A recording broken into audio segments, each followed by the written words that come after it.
I think we're live. I don't know for sure. I'm trying my best here. Please let us know if you can hear us. Let me lower the music. And then, actually, you know what? That's loud in my ear too.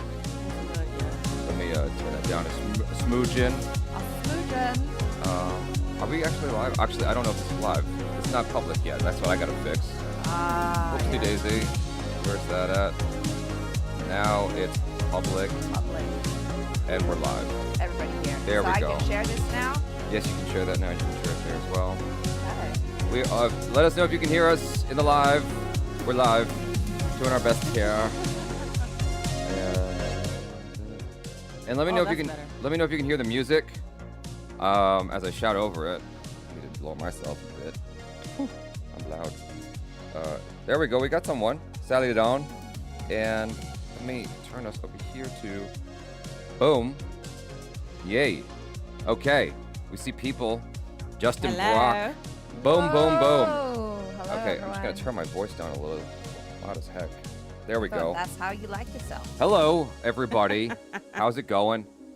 We got Courtney, right, or Mrs. Terrific, Miss Terrific, Mrs. Terrific. Yeah, I don't know what we're doing. I have no idea anymore. I'm so confused. It hurts. I thought I looked nice as Lois. I'll be Lois. Up, there we go. Turn it up. Okay. I love myself as Mrs. Terrific. How's it going now? Wasn't he awesome? He was my terrific. favorite. He was my favorite character. That's right. Like, I'm not gonna lie. Yeah, He kind of stole the show. he really did. Hello from Las Vegas. Hello. Oh wow, you get like crowns. So we got the first Oh. 1, 2, 3 people up there. That's exciting. Okay. So, doing my best to. I think we're sorted here. We're good to go. So this is a spoiler talk for Superman 2025. If y'all don't know that, if you haven't seen Superman yet, you're gonna get spoiled if you hang out here. So You better my suggestion go is watch the You movie. Yeah. get out if you haven't seen it. Hey, come back but- after you saw it. Anyway, so I'm very excited to jump into this. Now, in our non-spoiler videos that we put out, myself and Achara, we didn't really dive into the flaws. We're going to dive into the flaws in this live stream. That doesn't mean we hate the movie.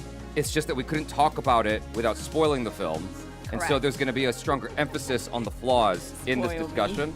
I'm going to try my best to also, and emphasize the nice things that we couldn't really talk about.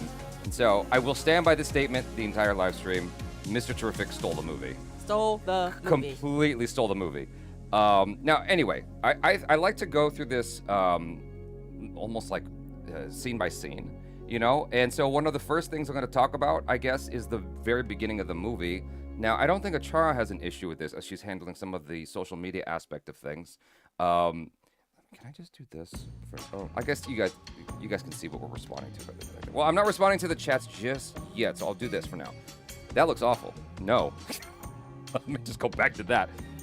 Sorry, I'm like handling that while I was talking to you guys.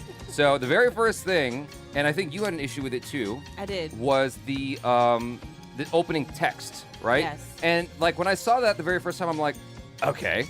And it kept like going and going, and it was going with the crescendo of the music, and I'm like, that's interesting. And I was kind of okay with it. And then Superman hits the snow, and I'm like, if I didn't see this like 20 times in the trailer, that'd be, and I thought that was an interesting way to open it up, especially coming off of the heels of so many other Superman films where he's just like the best. Yeah. And but the thing is, when you think about it in the grand scheme of things, if this is like a 6-year-old's first time watching Superman, I don't think that's necessarily the best way to start. Well, then they should have done their homework, shouldn't Oh they? yeah, at 6 years old. Yes, they should know. They should They know. should have took notes at 6. They you know should have what I been mean? watching cartoons. They should have known already.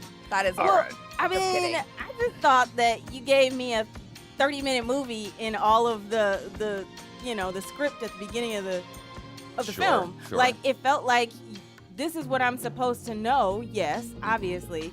But that's the time that I usually am building a connection to the character. And it just felt like for me that this was, they're counting on the filmmakers, or James Gunn is counting on you to know the history and story of Superman. Which, Uh-huh. of course, we all do, but this is a new Superman to us. So let us like develop a connection to this Superman. Sorry. So I mean, that's just me. Like, but again, like this is not me saying I didn't like the movie. I did. I was a little. You know how in the trailer you see him fly through the snow? I've never seen a trailer give me the opening moment of a scene. Oh, the movie. Of the movie. Yeah.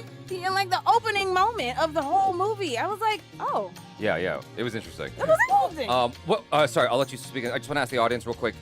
Is the music too loud, you guys? Let me know, and I'll lower it a little bit if it's too much for you. Go ahead. Sorry. Yeah, no, I just thought that right off the bat, by doing it that way, it already sets up the movie as like, this is different than what you've had before. So do you understand that this is going to be different? Okay, cool. We're in now. Yeah. You know, that's kind of the vibe that I was getting. Because, like, it was a little bit jarring at first. I was like, interesting. Okay, we're not going to go into the whole backstory. But I was also like, yeah, we've done that, though. Like, we all know, right? Like, if you really want to know about him growing up, watch Smallville. Like, Sure.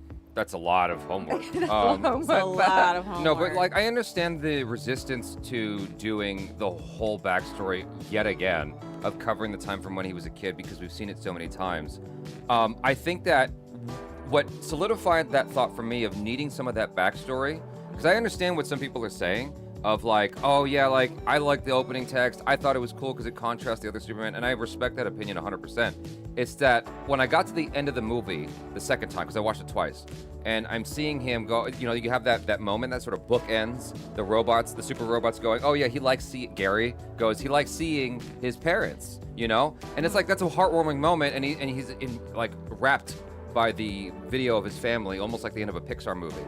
And I was like, I don't feel the feelings I'm supposed to feel at the level I want to feel them.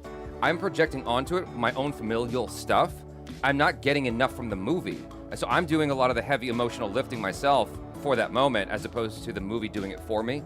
And what would have helped is if you just kind of cycled through that footage, actually seeing it be done in the beginning of the movie somehow. And maybe you do your text crawl on that. I don't know. And I needed to see him win one time before we see him get pummeled for most of the movie. Yeah. Just once. Like the thing, it says that he interfered, and I'm going to apologize in advance if I mess up the country names, but Boravia, I know it's not a real country, but Boravia and all that stuff, like, oh yeah, he interfered with that and did this and that. And I'm like, don't text that to me. Show me that. Show me him doing that, and show me the little kid getting inspired, seeing Superman in the sky, and why he's got such conviction in planting that flag, almost like Denzel at the end of Glory. Like, show me why he's got that level of conviction. And he didn't show it to me. It's like you keep talking about how much Superman is loved. I need to see why. I need to feel that myself. Yeah, Sure. it would have been, I think, kind of piggybacking off that, if we had gotten that moment, even if it's just the moment of like that punch, the hit to Superman that sends him hurling through the sky and landing, and then he lands in the snow. Yeah. If we could just see that moment, I think that would have helped me at least kind of. I know that it's not the win that you're saying that you wanted, but it would have helped me to actually understand what he's going through, what I'm about to be, you know, in the middle of, dropped into. I mean, even if you went all the way back to like the old cartoon of faster than a speeding bullet, blah, blah, blah, blah, blah. It's a bird, it's a plane. If you went like all the way back to that classic kind of thing, like really old school, and saw the montage, because even someone here was like, yeah, it might have been cool to see just a montage of Superman over the years. Anything, just to see him win and see how the people respond to him.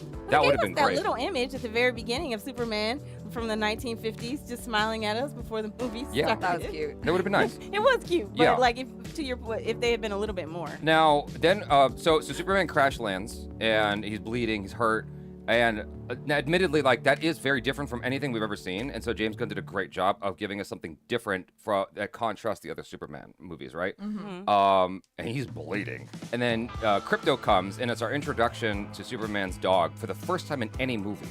And Krypto CGI is amazing. Yep. And he's adorable.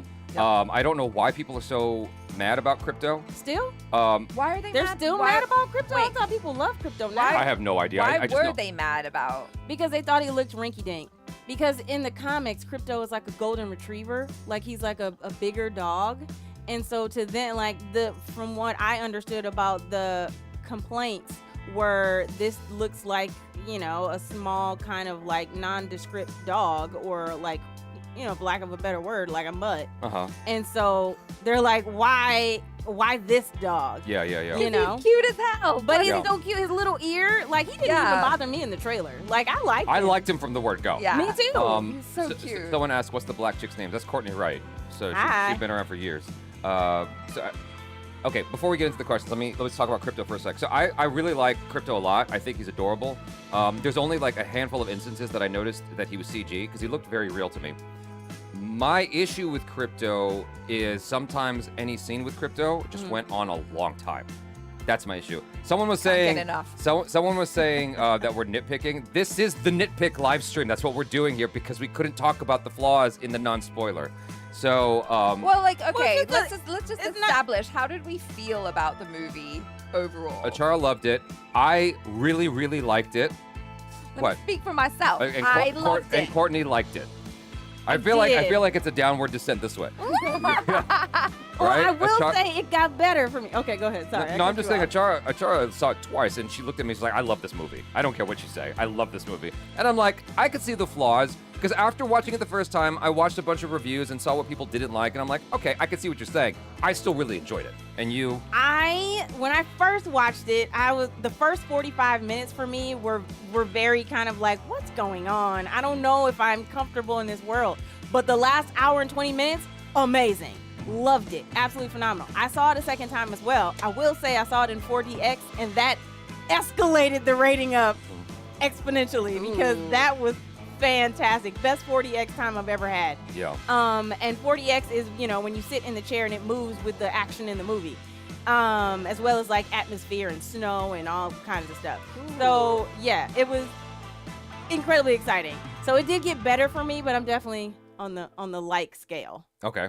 So, for me, Crypto was adorable, but he just overstayed his welcome in the beginning. It's like, okay, the amount of time he's there in the beginning, I'm like, I would rather have Superman fighting. I'd rather have showing me what that text is. That's my only thing. I think he's great. I'm just like, I get it. He's cute and he's obnoxious. Like, okay, so okay, you go first. Yeah, jump in. So regarding Crypto, first time, loved him. Second time, I was like, he's cute and all, but that's a bad dog. Someone needs to train that dog, because he's a menace to society, and they need to like train him. But regarding all that stuff with Crypto in the beginning, for me, as someone who has kind of like, I like Superman, but he's not always been my favorite, because I just find him way too overpowered. It was really fresh and interesting to see him be vulnerable and have to like, really fight. Because in a lot of the stuff I've seen him in, he's just so powerful unless you get some kryptonite near him. Sunboy's just a quick question. Sunboy's asking if Superman, the nanites are in his lungs and stops him from breathing. Breathing what? Earth air? If so, how is he on the moon? Superman, they established in the film, Superman's able to hold his lungs for a very long time. He'll hold his breath. For over an hour. Yeah. Oh, we got a super chat. Hold on. Terrence Matthews. That's what that mic is for, just for that. It sounds like a supermarket. Terrence Matthews. It sounds like a supermarket? Your mom is waiting for you at the front of the store. Supermarket's more like Terrence Matthews, aisle 5, clean up on aisle 5. That's different. Terrence Matthews. Having the backstory isn't just about knowing it. Where were we? No. There we go. It's such an integral and emotional part of Superman's story that it felt incomplete without it. Okay. I feel that. Valid point. Interesting point, yeah. Yeah. I can totally see that. That's what I was trying to say in terms of like the all the writing and the script is like, you're giving us a whole movie. You gave us like 30 minutes and I had to create it in my imagination. I'm like, okay, you could have given me at least 10 of those like movie minutes that I could have helped. It would have helped me. I agree. Yeah. In terms of Crypto, can I say this one thing? Yeah, go ahead. Okay. In terms of Crypto, the reason after seeing it the second time, because I was with you, I was like, why are we still here with this dog? Like, he's cute, but like, let's get it going. And I think that moment was to set up when he and Lois are in the penthouse, and he's like, yeah, he's not even a good dog, but I still gotta go. you know, I have to go and get him because he's alone. Yeah. I think that beginning moment was to see the frustration that he's having with Crypto, but yet he's justifying, I still like this. I still love this dog. He's still important. He's a good guy. That's You know? that's the main thing, right? Because Right. he's a good guy. The dog is a menace. and he's family. All right. Exactly. Guitar Sparta. I'm so glad I set that up. It makes me so happy. I personally would give it a 7 out of 10 after one viewing, which is disappointing because it sits firmly as my least favorite James Gunn superhero project. What does it rank for y'all? For me, it's my second favorite, but I need to watch Guardians 3 one more time to verify, because I might like Guardians 3 more if I watch it again. I've only seen it the one time. Yeah. So for me, it's Guardians 1, Superman, then Guardians 3, then Guardians 2. But I don't know what else he's done that I should be paying attention Creature to. Commandos. I never saw and- that. Yeah. I mean, Yeah. Okay. But so can we move forward with talking about? You want to give our ranks? Oh yeah, sorry. Go ahead. Sorry. Go, Achara. Gosh, I really hate ranking because like it really depends on my mood at the time. But yeah, probably Guardians 1, then Superman. Mhm. Yeah, then 3, then 2. Can I guess yours? Can you go ahead? Guardians 1, Mm-hmm. Guardians 3. I never saw Creature Commando, so I'm not going to include that. Then Superman, then Guardians 2. Did he direct Suicide Squad too? Oh, That's yeah, right. That's Yeah. right. So he okay, did. so okay. It's Guardians 1, Suicide Squad 2. I really like Creature Commandos, and then Superman. Okay. So And- now that you said the Okay. Suicide Squad, I need to include that. So Guardians, Superman, Guardians 3, Guardians 2, the Suicide Squad at the bottom. You didn't like the second one? I had no interest in going back to that movie. I need to, maybe I should watch it like again. I think I need to watch it again because like I'm with Jaby. I didn't really enjoy it Yeah. all that much. I like the second one. Okay, so after the dog pulls him away, then the movie starts to get rolling, right? And the introduction of his what do you call it? His palace? Not his palace. His The Fortress of Solitude. Fortress of Solitude. Thank you. The introduction to his Fortress of Solitude, even in the commercial, I thought that shit looked dope. Seeing it in the movie, I thought it looked great. I thought Yep. it was beautiful. The Yep. introduction to the robots. Especially in IMAX. I love the robots. I thought the super robots were awesome. They The were so personalities were cool. great. Gary. Gary was great. Love Gary. I thought that they were fantastically done. What hit me, and this is jumping the gun just a smidgen, but what hit me as things were moving a little too quick was when they broke into the Fortress of Solitude and they're already wrecking the robots. And I'm like, I didn't really get a whole lot of chance to connect with the robots too much before he's destroying them. It felt like there needed to be more space between meeting the robots and destroying the robots. Maybe one more time with the robots or something, just so I could feel a little bit more impact when he's wrecking them. Am I the only one that felt that? I felt something when they were impacted because when Alan Tudyk's number 4 is talking about Crypto and how he doesn't care if he lives. Yeah. Like he was so dry and funny to me. Yeah. He's So great.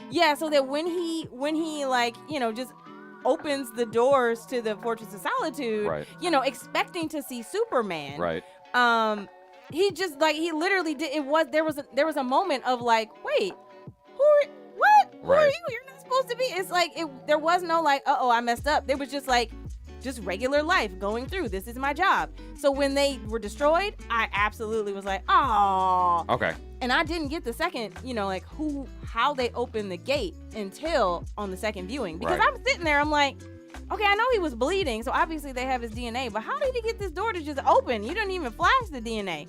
And then obviously it was answered for me. Right. Yeah. How'd you no. feel? Oh, about the. When the robots were getting wrecked.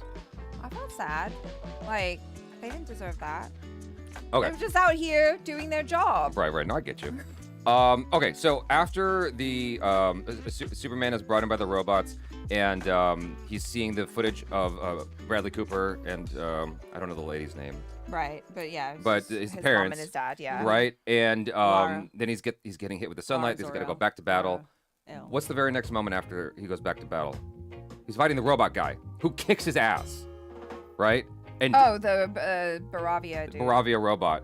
While we're talking, Ultraman. The No. oh, yeah. Oh, well, the hammer- Ultraman. in disguise, It was Yeah, the hammer of yeah. Baravia. yeah. So Rudy in the chat says the camera work is nauseating and childish. The CGI was bad, and the movie as a whole was awful. I think that's a good opportunity to talk about the camera work, just because we're starting to talk about the first action sequence in the movie. I actually really liked it. I thought it was dope. I thought it was a different approach. It felt, you know what it was cool about it was like, it was almost like a GoPro was on Superman. Right. And funny enough, there was a short film of put a GoPro on Superman. Like he's wearing the GoPro and you're seeing it from his perspective as he's flying and fighting. This is years ago.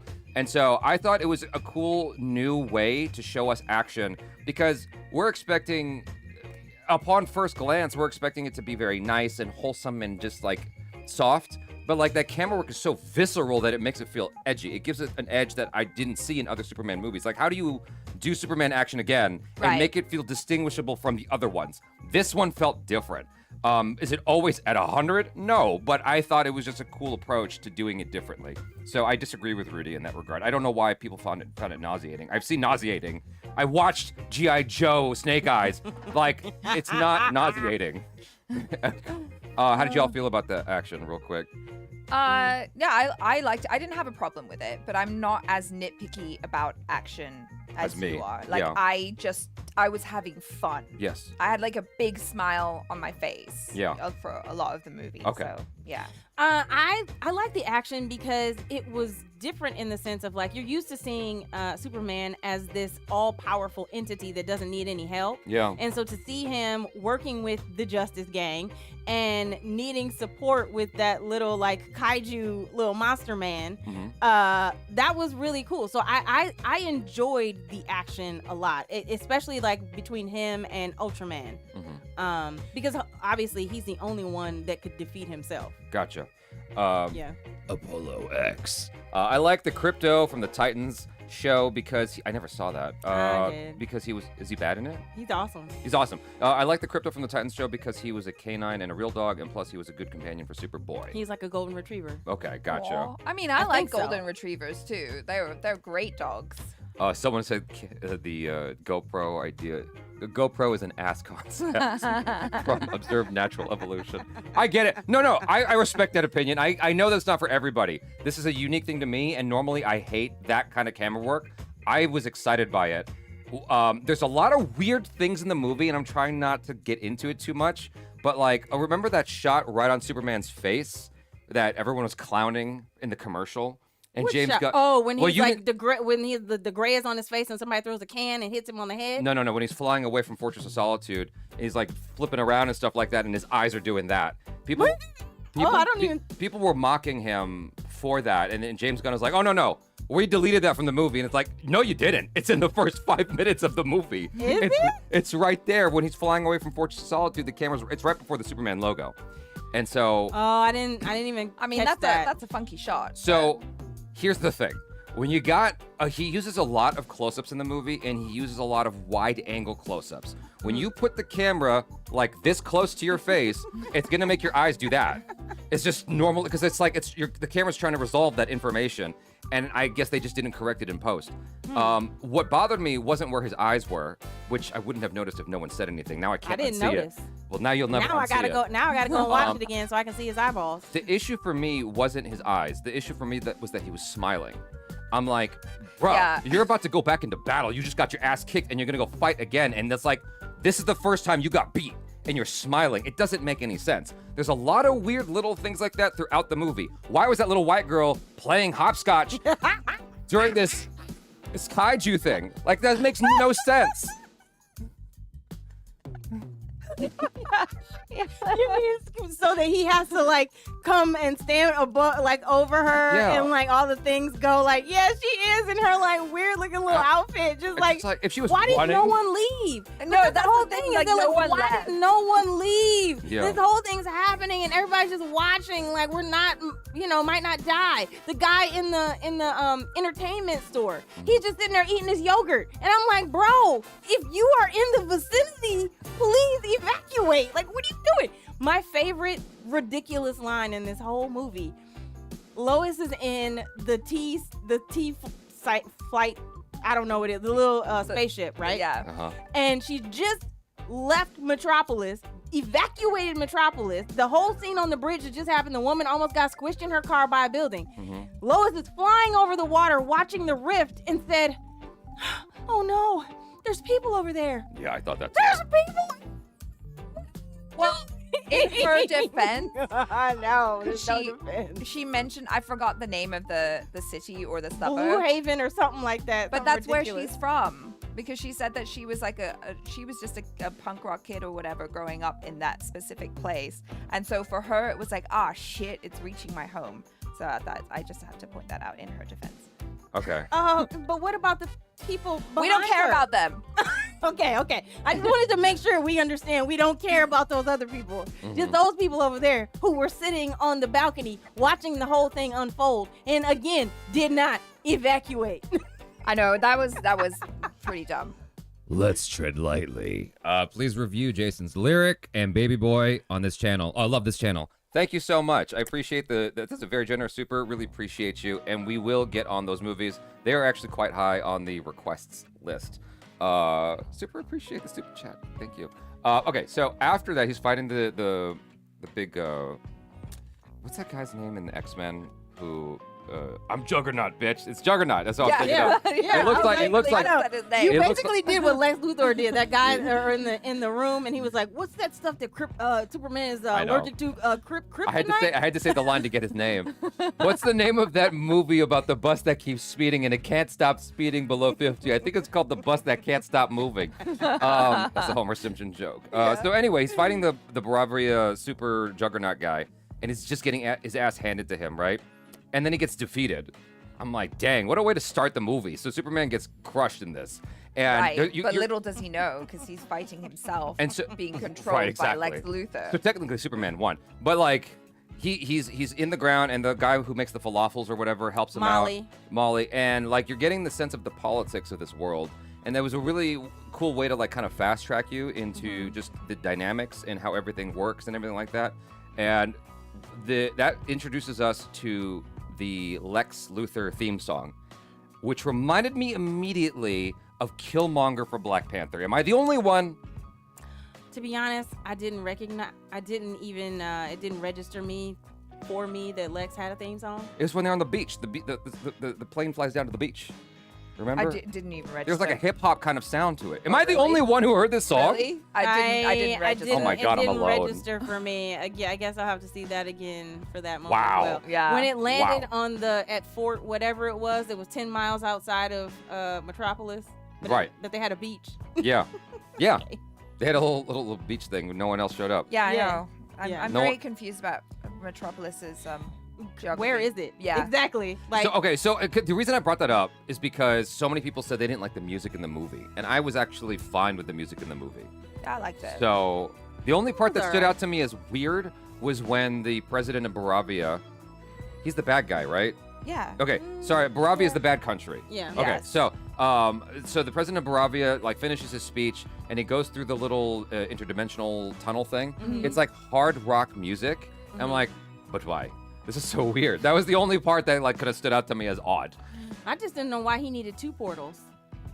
He went through 2 portals. He went through 'Cause one it's cool. in I order to don't go know. Yeah, through why? another portal, and then he went through a whole nother portal to get to where Lex was. Because we don't want to walk. We just want Oh, okay. convenience. So I it's like guess. instead of the subway. Yeah, I don't know. You know, we're okay. Got it. That makes sense. That makes sense for me. I accept it. Okay, so after the Baravia Juggernaut fight, then what comes next? Is Superman and Lois at work? Is that the next scene? We see him like Oh yeah, struggling yeah. through the He's crowd. like struggling through the crowd, Right. and then he's going So, to work at that's- the Daily Planet. That's our first and probably one of our last instances of seeing Clark, right? We don't No. really see Clark in the movie as Clark. The rest of the movie, we with see when he her, goes back. When he goes home with her. Yeah. he's basically into their Superman at that apartment. point. I mean, but sure, Okay. he's basically Superman at that point. You Even mean though because he's not wearing the glasses, the hypno yeah, glasses? yeah, that's the only time we see him with glasses, right? That's true. I think it's the actually. only time in the whole Yeah, movie. Yeah. I believe that's true. Yeah. Yeah, yeah, yeah. Yeah. Yeah. And so, anyway, how did y'all feel about Clark's introduction? For me personally, we get some like heavy. Oh, am I breathing too hard? Sorry. I for don't know. this. Achara has like a heavy, like yoga breathing, and it sounds like a whistle in my ear. So I'm like a dog going, "What is that?" Squirrel. Basically, you're crypto. I'm crypto. So anyway, yeah. So Beyond the Frame says the music was so James Gunn, but it didn't fit the tone. I I can see that. Yeah. It definitely doesn't feel classic. You know, like if you go back and watch Christopher Reeve, or even Zack Snyder, you know, even though I had mixed feelings about Zack Snyder, it's like the music, it's like it has a score, and it's just a score. It's not like all this other kind of stuff that's, you know.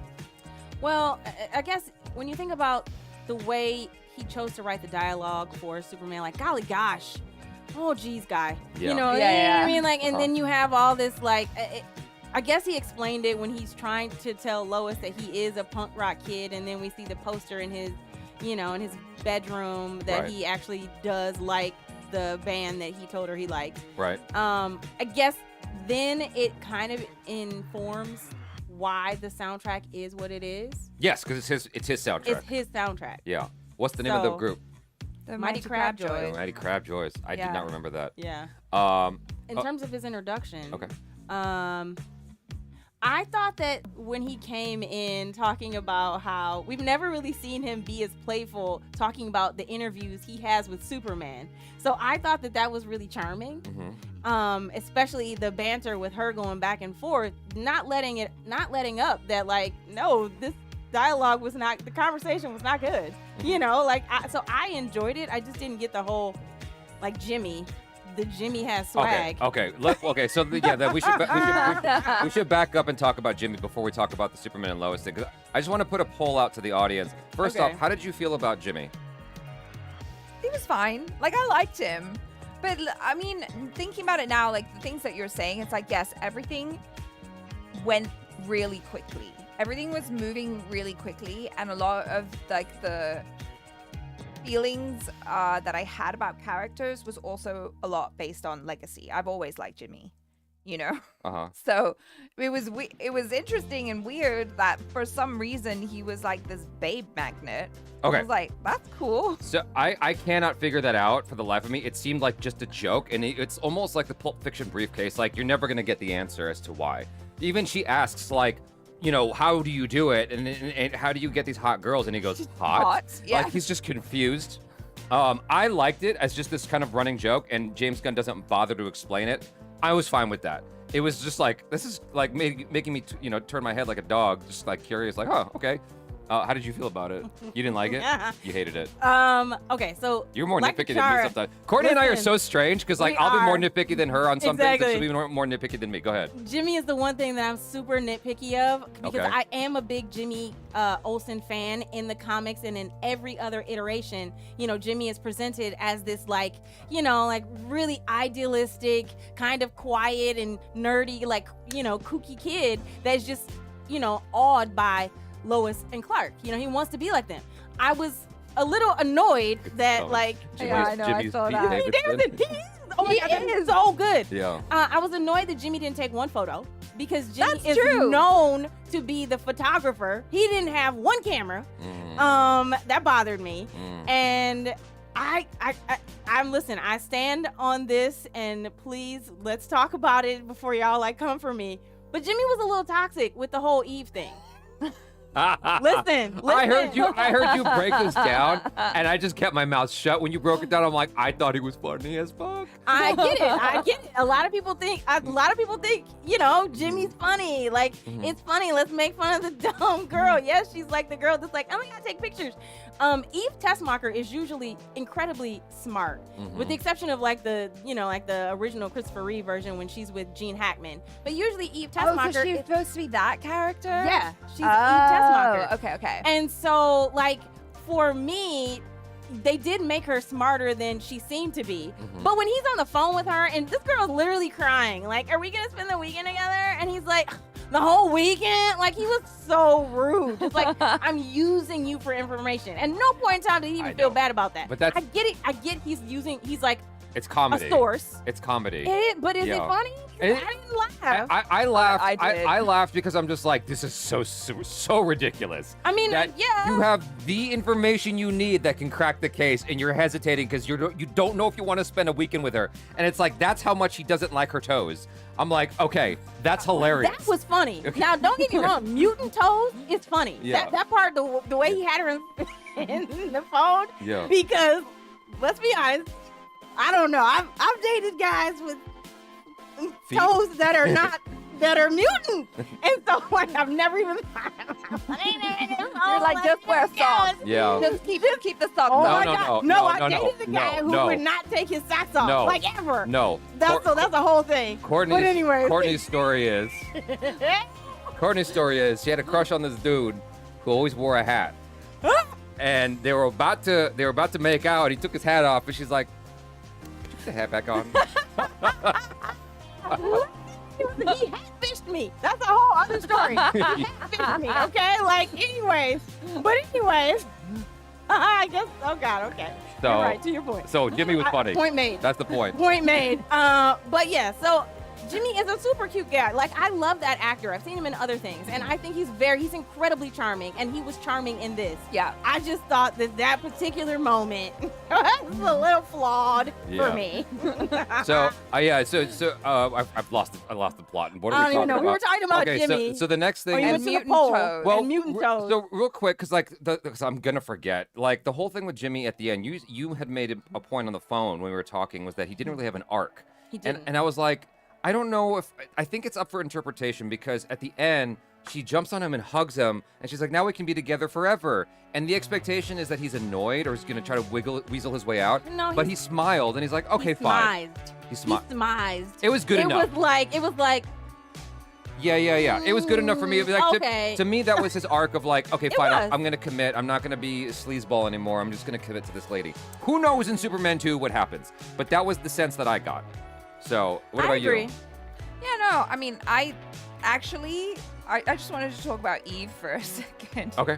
Because by the end, like when you discover what she actually did, I loved it because I'm like, you know what? She saved the day. Yeah, and mad respect for a woman who's like, listen, I know what my assets are, and also I'm lulling you into a false sense of security because you think that I'm dumb, but I am not dumb. Yeah. And I was like, okay, And I love that respect you. Love that she was biding her time. She was collecting all this information. What just happened? What happened? I said, do you relate? Jaby out here thinking I'm just being stupid. Little does he know. No, because she's kind of the smartest character in the whole movie. She is. Yeah. Because Lois couldn't figure it out. Lois Yeah. was like, I know there's a connection, but I don't know what it is. But I love the way she framed it because Lex never even thought that she was doing anything other than taking stupid selfies. Yeah. You know what I mean? And the fact that she got all the information and she broke the case. Right. Yo, like we needed to give Eve some credit in the byline. Here's the thing. It puts a totally different spin on the opening when he's fighting the Juggernaut from Baravia. Yeah. Because in the beginning, they introduced her as this vapid person who's like taking photos, She's, like, taking selfies. while all this stuff is happening. It's like, that's how invested in herself she is. And that's what this generation is just selfies. But it turns out she was actually plotting the entire time this package. She's taking photos of herself with Superman in the background. She's I getting don't know. evidence. I don't know. That's who Eve Tessmacher is. She's Is it? brilliant. Well, Yeah. she's brilliant, but also I'm like, listen, if I'm her, I don't have any problem with what she's doing because she's building a case. security blanket or something. Yeah, you know, yeah. like it's like just in case all this shit falls apart, I know how to save my ass. Yeah. Good No, for you, girl. I thought she was. It just puts a different spin on that I opening. really liked her. Yeah, it puts a different spin on what she's doing at the beginning. Now it's viewed through a different lens on second watch. So Yeah. No, she was fun. She was really funny as well. Xavier Conan. why many critics mostly gave positive reviews when it comes to DC movies, is it because they were fans of the comics, which were good at that time? I don't know what critics thought of other DC movies. This one was doing exceptionally well on Rotten Tomatoes. Yeah. I think it was an 82 last time I looked. 80%. Wow. Well, yeah, one is higher for the critic score. Logan Miziak. I would have preferred Jor-El to have a beautiful first message talking about why Cal was sent to Earth and Pa and Ma Kent to complete the second half of the message. Your thoughts on Superman's parents? Oh, that's a great thing That's to a talk great about. question. Oh, yeah. What came first? Superman's parents came first, and then we got the scene with Lois and Superman in the apartment. Which set of parents? Birth Yeah, parents I or was gonna adopted say. parents? You mean right, Jor-El and they're No, Mom and Pa Kent. That's what I'm asking. I want to talk about. Oh, that's what you But- want to talk yeah, about. but let's answer his question. So first off, thank you, Logan, so much for your generous super. Really appreciate it. How did you all feel about the message? I thought it was in a different language, and I thought that was cool. And it was kind of broken, which set up something later on. I didn't know was coming. I thought Yeah. that the way it was handled, it definitely defied my expectations. It kind of goes in line with Brightburn a little bit, because I'm like, what? They wanted him to I do didn't see what? that. Or Dragon Ball? Like, the original mission of Goku was to conquer the planet he lands on. Oh, okay. Because You I've know? never watched Dragon Ball.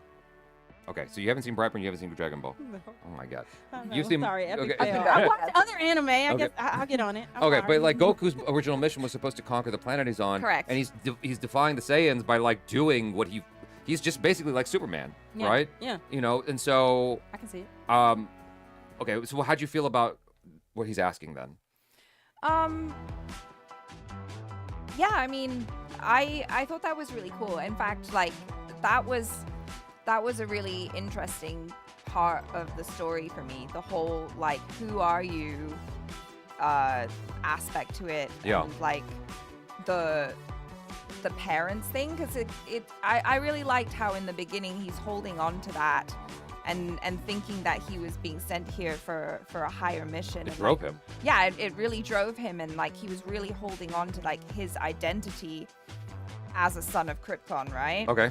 Yeah. And then later on, just kind of really coming to terms with the fact that like those were his birth parents, but his real parents are the ones that loved him and raised him here on Earth. Like I thought that was really beautiful. But this idea of like having Ma Kent to complete the second half of the message, that would have been really beautiful as well. I feel like there is so much you can extract Yeah. from his real parents versus his adoptive parents, Yeah. and like the disparity deep. between the two. Yeah. There's so much you can do with that. Just as a person, and it is very human, actually. Yeah. Like to reconcile, like, oh, like, but that's my DNA, but like these are my parents. Like you got to deal with all of that, and the way his the dialogue around from between him and his dad, of like handling. Well, it says more about what you interpreted from that message than what the actual message was. Right. I thought that was all cool. I love the concept of that. How'd you feel about the Jarrell, like answering his question? Sorry. Well, I felt that kind of similar to Achara. Like I love that James Gunn had him really focused on holding on to this aspect of Krypton. Uh-huh. Like Right. this is the last thing that I have, and I have to uphold this. I have a job. I have a responsibility to bring this message of hope to Earth. This was my whole mission. That's what he thought his whole mission was, and kind of rooted in love, and that his parents had sent him here. Yeah. So then for him to really realize what love really was is what he got from his adoptive parents, like Ma and Pa Kent. Mm-hmm. So like that was the true meaning. Like you can still hold on to the fact that who these people are, they gave me life, but I don't have to do what they wanted me to do. Right. Right. I can still be who I want to be and who I choose to be in this moment. And that's the gift of him being raised by human parents. Yeah. You know? Someone with the handle James Gunn says, "Hey man," just to distract us. Wait, what? There's a James Gunn handle in there, and it's obviously not James Gunn, but it's just funny that that he did that.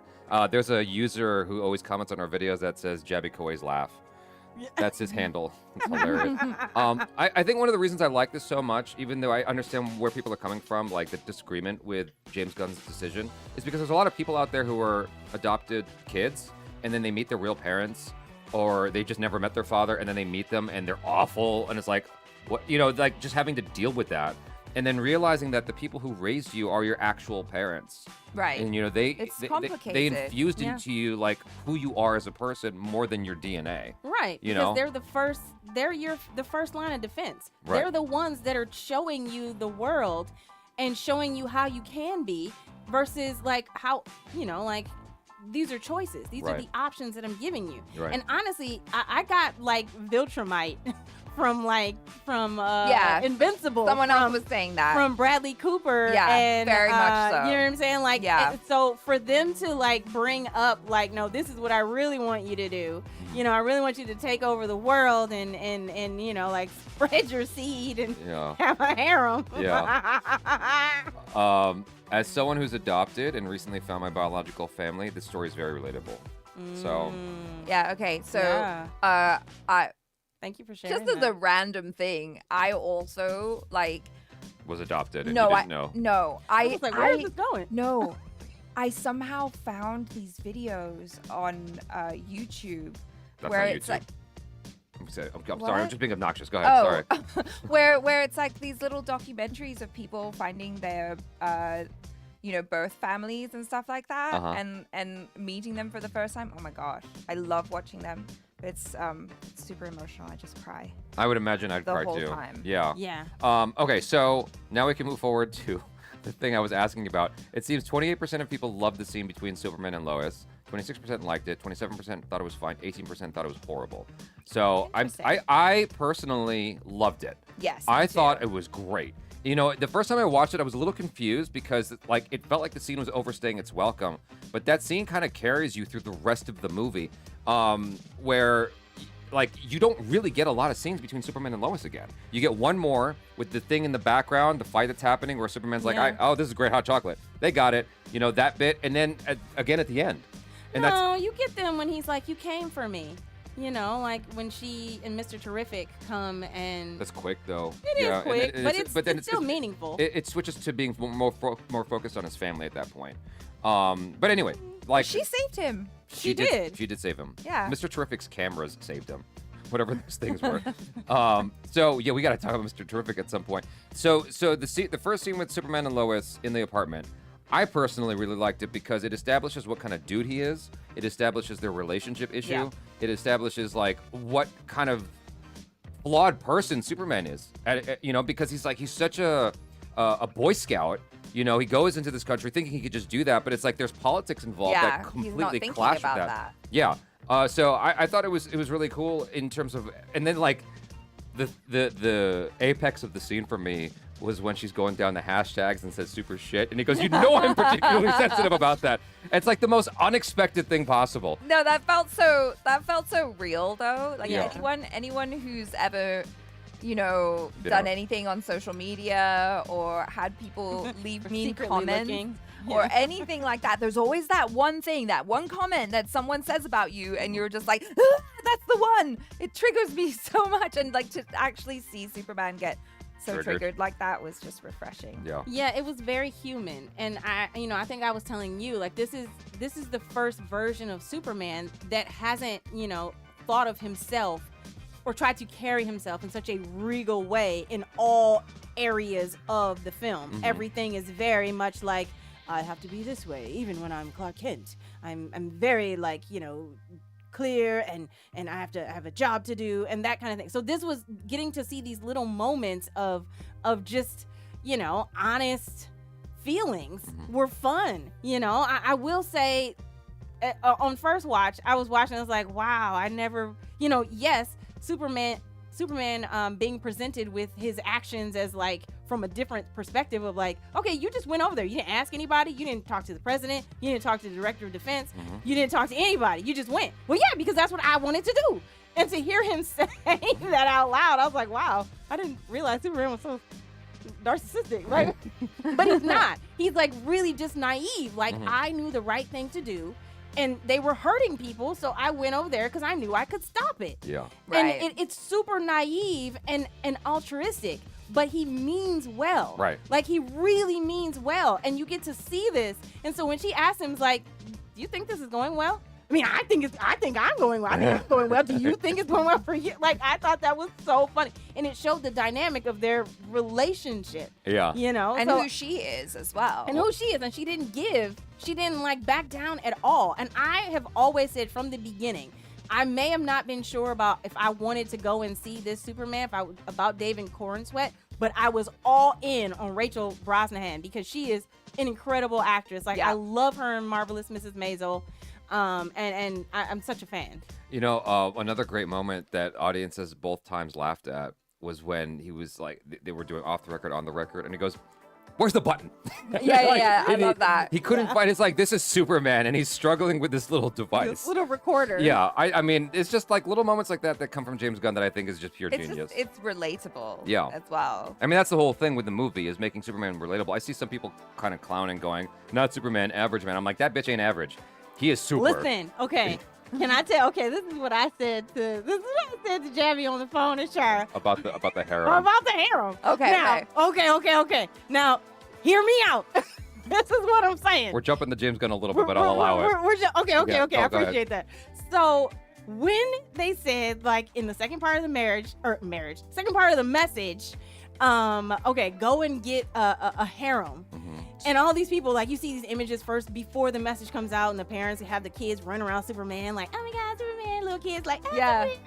And then all of a sudden the message comes out, ooh, they pull the kids back. And then it's like, oh, you said he wants a harem. He has a harem. Who doesn't want to be in Superman's harem? Because let me be honest with you. I needed a memo, a voice message, somebody saying, where's the harem? Where do I sign up? Because let's be honest, I would be on that list. You'd be like, me, I volunteer. I volunteer you. It's like, okay, you can't tell me that there was not somebody who's like, I'm ready. Yeah. Like, what? Because Courtney on the phone was like, these women in the movie getting mad. And Courtney's like, bitch, back up. I'll be in the harem. That man is beautiful. Where do we go? I almost dropped my Is there a phone. website? He started screaming. I was howling. I'm like, Courtney, you always got the most random take. I love it. I mean, for real though. Yeah. Like there would be Listen. there would be the women who would be like appalled, and equally the women who would be like, hello. Sign me up for the next war. Sign Yeah. me up. Exactly. Come Yeah. on, man. Like, I don't believe that. There are too many people that send letters to, people all, like incarcerated people, and they listen, and somebody's like poo-pooing the harem? Yeah. Get out of here. Lies. So how did you all feel about the end of that scene between Lois and Superman? Like the way it ended, Where she was like, because, I'm not good at this. The thing that was interesting to me, okay, so I'm not good at this line was something that stood out to me as peculiar for me because I'm looking at Superman on a pedestal. And the very end was interesting because when he leaves, she turns around and that's the last shot of that scene is her turning around and looking. And I can't really tell why she turned around. Is it, whoa, he actually left? Or is it something else that is up? Is it just up for interpretation? So what do you think? What do you think of first off? Okay, let's break. It's two things. What do you think of her going? I didn't think this was. I could do this. Yeah, I didn't mind that because I think it speaks to like her character or like this iteration of her character where she's always so like about the work. Yeah. And she is like super just straight talking and everything, and so maybe it just hasn't really worked well for her in relationships in the past. Okay. And so it's just like, yeah, we're so different. This is not going to work. Okay. Sorry, I was still in the harem. What was the question? She was thinking about Superman's She said, I knew this wasn't going to work. Oh, And okay. so okay. yeah, Okay. for me, I guess it's like he's a flawed person, but he's handsome, he's tall, he's really, maybe he's not always landing, but he's trying really hard for her. Like, cause you and I had a disagreement about like the breakfast for dinner thing, and so I'm like, maybe he got it wrong, but like he's really trying, and this man is saving the world. And yet he's still trying to be there for her. It's the 3-month anniversary. Yeah, he's who sweetie. celebrates a 3-month anniversary? He does Clark does. because he loves her. Okay, and I'm like, sweet. Okay. and I'm like, okay, so this is like, if Superman can't cut it, no man can cut it. Like, anyway. He can cut it. Wait. He does. Wait. Okay. First You of see all, where I'm coming from, though? I see where you're coming That's from. why I got a little Okay, mad I and wanna- heated when she's like, I knew this wasn't gonna work. I'm like, Someone got triggered. are you for real? Okay, but can I stop? Let me jump in. Yeah. Okay, first of all, I want to start with breakfast for dinner. As someone who also does not like breakfast for dinner, like Okay. when he said, listen, why I'm was listening. Belina breakfast? I'm listening. When he comes, he's like, it's great. He wants to celebrate their 3-month anniversary. Love it. That's super cute, so sweet. And he's like, I made you breakfast for dinner. You love it. And she says, no, you love it. I don't. Like, okay, it's great you want to celebrate, but can you make something that we both like? Maybe you just didn't I'm hear. sorry, I Maybe forgot you the just didn't specifics of that while I was saving Moravia or like stopping them. Okay, Like it just okay, got a little she ate jumbled it. up. I took a couple hits from the doppelganger of me, and it's a little confusing sometimes what you want for dinner. Okay, but at that time, she did not know that was the doppelganger. He didn't know that was the doppelganger of him. I Okay, know, I'm just I saying. know, I know. But in terms of that statement, I do agree with you in the sense of like, I think that, or maybe I agree with Achara. I think that it's more about her own insecurities. Right. About, I knew this was never gonna work. Like I can't come up to that level of thinking where everything is so like perfect and hope. Like you just want to do all these things, even though I know from the way that I was raised that there's more questions that should be asked before you just go in and bulldoze your point of view without listening. So it's from that perspective of like you're not always listening. Not that you don't listen at all. You just don't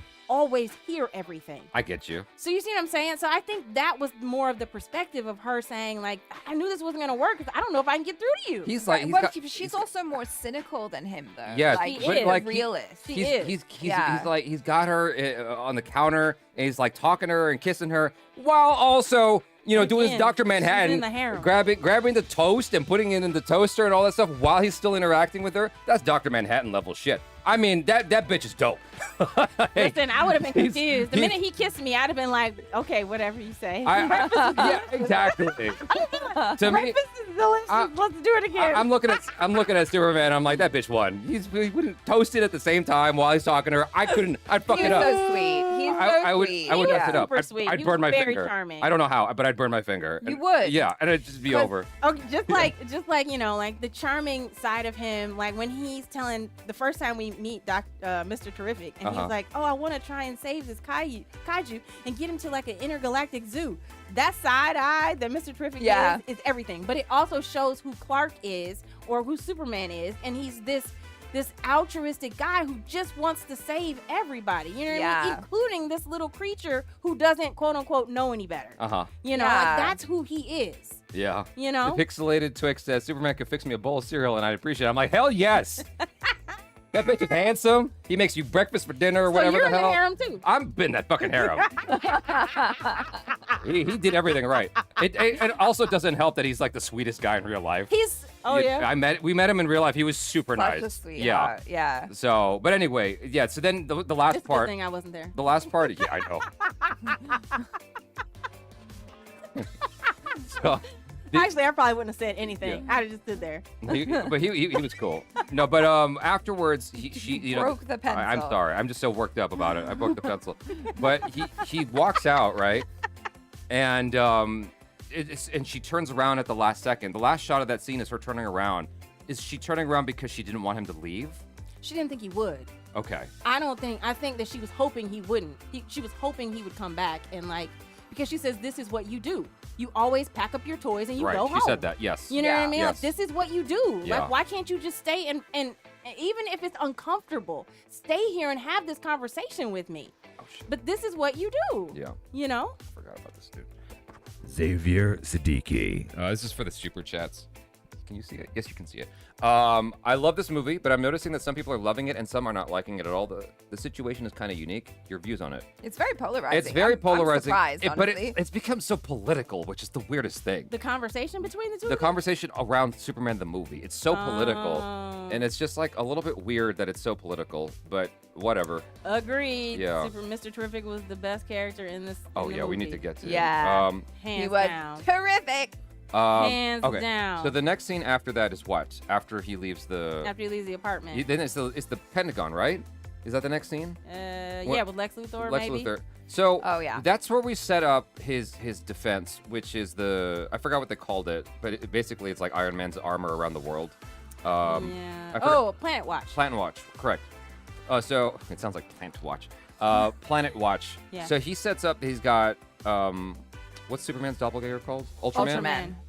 Then he's got the Who lady. I thought was Bizarro. He's got the engineer lady, Yeah. and then he's got the Raptors. Right. The Raptors are completely useless in this movie. And they're this just humans. This is you jumping. know? This is jumping the James Oh, Gunn a they're little just bit. humans. Well, I have some thoughts about Yeah, that. we're jumping. Were We're they? gonna. We're Are gonna. they? Tell me, please correct me. I don't know. We're gonna jump the James Gunn a little bit, but what happens is We're gonna jump the James yeah. Gunn a little. towards the end of the movie, right? Because like that's when we're really having the climactic battle, the crescendo to the end of the film, is we have the fight between Superman, Engineer, and Ultraman, and then he defeats Ultraman, and then Lex says send in the Raptors. Yeah. And if they're human, that bitch killed all of them. He killed all of them. Yeah. Laser beamed, and they're Yeah. dropping to the concrete, like, and like piling like a cartoon. I'm like, I was like, this is, firstly, that's weird. He just destroyed them. He's Superman. I mean, because you saw They're- them when they were at the little Fort Bragg, the little like military base when the scientists are in the Hawaiian shirts. Yeah. And the Ultra people, like, they pulled their mask back and they were like regular people. Like, there was a break in their masks. And they were standing there in those suits. So Yeah. you Yeah. can't tell me that those were not just regular human. Otherwise, Mr. Terrific, and I Well- know he is a metahuman to it, like to an extent, it's considered that he is a metahuman because of his intellect. Mm-hmm. And that is his superpower. Mm-hmm. But he wouldn't, I mean, yes, his T-spears are obviously super powered. But if those raptors were metahumans I of some don't, yeah, sort, yeah. yeah, like, I don't know, because, like, watching it the second time, I was like, wait, hold on. I mean, the scene is The cool. armor could protect them from the fall? Are you for, I don't, okay. I'll just shut my mouth. I don't, I mean, maybe it was could. tested. I don't Maybe know, it was tested. but he laser beamed. He beat. Well, those guys he didn't cut live. them in half. Like, they're Those dead. guys didn't live. No, I was like, hold on. there was a whole But he thing. literally pretty much said, "Hold my beer." He was like, "Okay, you think they can stop me? Let's do it." Yeah, like, because there was a whole thing at the end of the Snyder film, Man of Steel, when whether or not he kills, what's his face? I can't remember his name. Zod? Zod, yeah, sorry. Oh, It was he like, for sure kills Zod. No, I in know, that I one. know he does, but it was dramatic In Man of because Steel, yeah. Superman doesn't kill. Right. Yes. And yet here, Well, that's why I was like, he why did might he? not have been the last defense. No. They should have been the first line of defense. Until and then you get to the Ultraman next got there. so that you're building this way, you're building into a crescendo because it's like it's just weird as the final thing, before the movie's over. Well, okay, so Chainsaw X said Superman kills in the comics. He also didn't really yell or get on Mr. Terrific that much for killing the Beast, just said he wished there was another way. Okay, fair. I guess, like, in my mind, I always just thought that Superman doesn't like really to kill in the comics. Unless you please tell me which comic that you're. Ninja Hands 1 says, "Oh, I see. She is black, so she has to be Mrs. Terrific, right?" No. No, I Courtney, chose that. Courtney asked me. I chose Mr. Terrific to be clear. Let's put that out there. He asked me who I wanted to be, and Yeah. I said Mr. Terrific because he was my favorite. Yeah.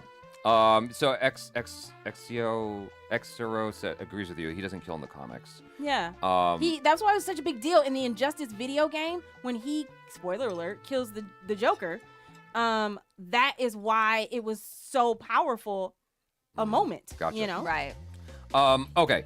We gotta back up because we're jumping the James Gunn too much now. Okay. So the Pentagon scene happens, which was fine. It was a lot of exposition. Yeah. Just to move the movie forward, Mm-hmm. and then we get past that. I didn't really like the Asian actor in that scene. How'd y'all feel about him? Were you fine with him? He was the one who was on. Yeah, I Really know. to write home about. Yeah. Like he served the plot. He was just to move the story along. He was on Lex Luthor's side. He was fine, I guess. He was on the fact that he didn't want metahumans ruling over humans. Yeah. Which is the main thing that, like, all of them were concerned about, including Rick Flag. Mm-hmm. Okay. I don't know. It's fine. Anyway, moving forward. He stood out to me. Both times I watched it, I'm like, I can't. I'm trying to. He's a known character actor. Like. Oh, is he? Yeah, his Okay. face. He's been in other stuff. Okay. Yeah. Because I watched He's him a and I'm like, trustworthy actor, and they knew he would get the job done. all right. Yeah, I just didn't. It didn't resonate with me. And then after that, we have what? What comes after that scene? I'm really bad at this Mm, stuff. So, there's two things that are. Then you have the kaiju scene, and then the part 2 of the message is dropped. Okay, so Oh, the way we yes. get to that is Lex lands at the Fortress of Solitude, right? And he opens it up unexpectedly. The robots get beat up, and then Lex is like, "Oh, I've got a distraction at play, and it's the kaiju that's about to Yes. grow." So, did you guys think anything of it? Because Jeremy Johns said something about this, and I saw some people parroting it in comments. How did you feel when Lex is walking all badass and engineers just destroying the robots and shit flies by his face and he doesn't even flinch? Yeah, It was weird. it was weird. You guys thought it was weird? Yeah. I mean, to an extent, I thought it was like unrealistic that he wouldn't have at least looked at giving her a look. You know what I mean? But he is Lex Luthor, and I'm assuming he knows that she has control of her stuff. Okay. Do you know what I'm saying? Okay. Like, so I just thought it was out of character that he wouldn't have at least given her some kind of like side eye. Like that was a little close. Yeah, I guess Keep it that could have been played for you know? comedy. Yeah. And it was a missed opportunity. Yeah. Because to me, it was reading as like John Woo level cool of just like walking I mean, and I I know, think he wanted you to think that, That's but I exactly didn't feel that. it. bad guys walk away from explosions. Yeah. I mean, what is it called? It's That was Badass. added in guy. post. Tough guys walk away from explosions. That was added in post, so he didn't know. There wasn't anything there to react to. It was a very aggressive moment of camera work where the camera's just moving around, following all of this mayhem that's happening. And so maybe it would have been too much to slow it down there. I didn't think anything of it, and I'm a particularly pedantic, persnickety kind of guy. Yep. And so I saw that. I'm like, that's fine. I didn't mean anything to me, but it's funny that it meant something to you guys and to I Jeremy just Johns. noticed it because it was strange. Like if I'm walking Yeah. and something flies past my face like that, I'm going. Yeah. That would You have been. know? It would have been interesting if he did that. But Yeah. I understood why he did that because he's trying to show that Lex is like a badass too. I Yeah. get it. Yeah. Sparks. Oh, sorry. Just want to include the chat. So Sparks fly to his face and he doesn't flinch. That was weird. So yeah, I guess everyone Yeah. kind of agrees it was a little bit odd. Bro got the swag, lol. He does. Okay, so then after that, engineers breaking into his thing and unpacking the message and all that stuff, and then the kaiju's running. Now how did you guys feel about the reveal of the baby kaiju? So cute. So cute. Super So cute. cute. He goes running through like, like set stuff on fire. Like I liked him better as a baby. I kaiju did too. I than kind of as a wanted to big think guy. baby kaiju. If you're gonna have him, I would have loved to have seen him grow up in front of Superman, Yeah. rather than us just come back and there he is and he's like giant. Uh-huh. Like so because he was super cute. Like I Yeah. would totally carry that little plush around. Yeah, adorable. Yeah, I kind of wanted to see him wreck the city as baby kaiju, and that just be the threat. Almost. Somebody else pointed out, was it you? Or I don't know. Somebody I else don't that I was know. talking to I don't know. that said like this kaiju has been said in the reports that he was in jitters, he was 7 feet tall, and then all Oh, of we a talked sudden, about that. yeah, and We then all of a talked sudden he's about big. It was you On the phone, he's- yeah. he was this big, and there's no destruction. There should That's have been what a I said. trail. Yeah, that's what I said. That's what I said to you on the phone. Yeah. Yeah. So yeah, it because was you. it was odd because like there was a whole report about it, and he's wrecked some cafe, and during that whole sequence, if you watch it again, as this giant kaiju is just like wreaking havoc through the city, there is no destruction around him at all. The city's perfectly intact. Yeah. And like you see one instance of his tail swiping through cars, and that's it. Like, how come there was no destruction to the city? Why was that little white girl playing hopscotch? It doesn't make any sense. Maybe people are just so used to being saved by Superman and the Justice Gang. That was the and, introduction like, of the Justice Gang as well. Yeah. Meta-humans that they're like, it's okay. They'll sort it out. But seriously, like, look after your children, people. Her name's the engineer, right? The Yeah, she's engineer, the engineer, yeah. Yeah. I just want to ask the audience what they thought of her. So, what did you think of the Okay. engineer? Mm. What did you think of the engineer? I don't know, man. Wow, what a response already. That silence is deafening. I mean, she, She was was- kind of meh for me. she was- Like she was irritating. I'm not gonna lie. She was I a don't know. I choice. didn't like her. She was a Yeah, choice. she was you a know, it's like, choice. all right. It was given vibes of like what was it, Terminator 3 when that girl, was it Terminator 3 or Terminator 4? I don't I don't know. know. When you had the female Terminator and she Uh-huh. could like always change. Like when her body rotated, like her head was down and all of a sudden her body rotated and her face was on top again. Like that was weird. I was like, did we need to do that? Mhm. I didn't need to see that. It was stupid, honestly. and- It was so inefficient. Why is she doing that? She could just turn around, She could but just instead she turn does this around. cartwheel thing Yeah. and puts her head where her fufu Yeah. was. It's like, and then you got her hair like becoming like the cables, but yet she's got Sonic the Hedgehog hair now. Mhm. And like, I don't know what's happening with her? Why it was a little too much. I like the idea of her, like the things that she could do. Her I name like, was that's weird. all right. Also, like, I would have needed to see her engineer something, not just like Nan. I mean, I would have preferred her name be Nanite. Like, you know what I'm saying? Like, what Was did she in she the comics? engineer? I don't know. I'm not familiar with her. okay. Well, collectively, the audience so far thinks she aight. Like, all right. that seems to be the strong consensus. Is she's all right. And then Logan Messiak. I hope I'm saying your name correctly. He says, I wonder if we missed any cameos in the dimension. He just dropped a super, Ooh. so I just want to respect him. I don't know. Um, It's possible, Uh-huh. but I don't know. dropped I don't think we missed a cameo, honestly. did we miss in the little secret pocket dimension? Uh-huh. Yeah. James Pearson in the chat says people had almost no urgency from the kaiju. Could have been better None. hero scene. Also, okay, so that's a whole scene to unpack as well. We both agreed with that. Yeah, it was Everybody kind of chill. watching it a second time. It was a bit of a strange scene. It's the introduction of the Justice Gang, and Superman does a lot of during the whole sequence. I'm like, what are you? Get in there. Right, Like, right. it's so odd. The whole scene was just a little bit weird. I understood what they were trying to do. I did not like Hawk Girl or whatever her name was. I think that is her name. Oh, Yeah. somebody said that the engineer works better. She has a team. She's a member Yeah. of the Authority. And that team is okay, cool. I'm not familiar with the Authority or her background, so thank you for sharing that. Okay. Well, I thought Hawk Girl was kind of whack. I didn't care for her too much. I don't know if that was the actress's fault or just the way she was written. I liked her. She I was just didn't like that they turned her into Banshee. It's like I didn't know that Hawk Girl had a scream and scream? cry. like she added she added absolutely nothing. It was more of a negative presence than a positive one because Why like negative? because Oh, because yeah. because she's like her only line was that's not our name. I'm like this is such a the only reason why that works is because of the end when the dude the element guy is like that's a cool name and he's like all right you're in. Like that's the only reason I was fine with her saying that's not the name. But easily Mr. Terrific could have said that and it would have been just as serviceable, if not way fucking cooler. I liked her banter. I liked her kind of like. Really? What's your favorite her- line from her?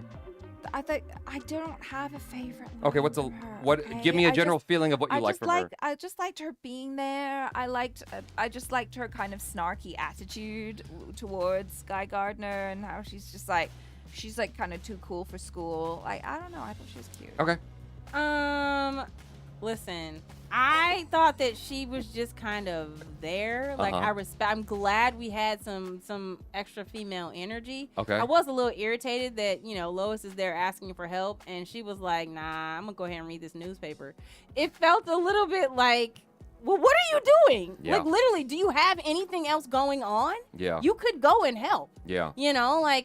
She didn't give a valid reason as to why she wasn't gonna help, other than like that's not our problem. Guy he was Guy, and he Yeah. was very Guy about it. Like, no, I'm not going. Yeah. And Mr. Terrific was the only one who could see that and obviously because he has high intellect, so it just proved she was slightly low bar. I just didn't care for. I'm gonna ask the audience. So She added a complex, sassy energy, says Stanley. I agree. Let me. But also beyond the frames, my fave line: that haircut should be illegal. Oh, that was a solid line. Yeah, solid. How did you guys like Hawk Girl? Terrible. Yeah, I think you're Okay. leading with the terrible. No, I give these as options. Liked her. I've been doing this 3 times now, so No, I know. loved her. I just didn't care. Like I don't know if it must be the writing then because I saw her in Last of Us 2 and she was fine in Last of I Us liked 2. her in that. So I think it was more the writing around her character and the way she was utilized. It just wasn't strong for me. But anyway, moving forward, so we're in the kaiju scene and we get that first interaction between Mr. Terrific and Superman. And Superman's like, oh, I was thinking we could move him somewhere and study him. And Mr. Terrific just side eyes him. That side eye was magic. Like, Yeah. I screamed out loud. It was the first time I audibly laughed. He was so amazing. Even the way he got incensed about circles are flat. These are spheres. Sorry. The specificity. He was just too cool for school, man. He really was. And so at the end of that sequence, That was my favorite fight scene. Was the scene where he protected Lois. okay. And he battled all those raptors. And I'm not sure if I said this already, but I thought that was the best scene. Yeah. Because it was so smooth. He literally, and that music totally supported that scene. Yeah. Yeah. Right. So that's jumping the James Gunn just a hair. But You were just there. yeah, no, not yet. That's not yet. Okay. So we're talking about the kaiju scene. No, you talked about the spears, and that was in the scene with these are not circles. That's fair.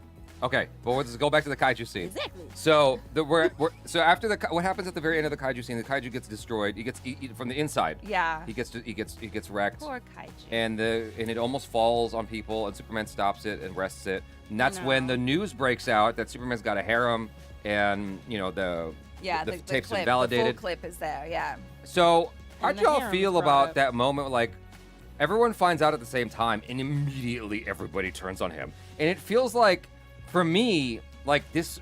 I get what the movie was doing, but it felt so early that suddenly there's this strong 180 on everyone turning on him, because I never got the chance to see people love him. So people already didn't like him, and now they hate him. So there wasn't much of a change for me.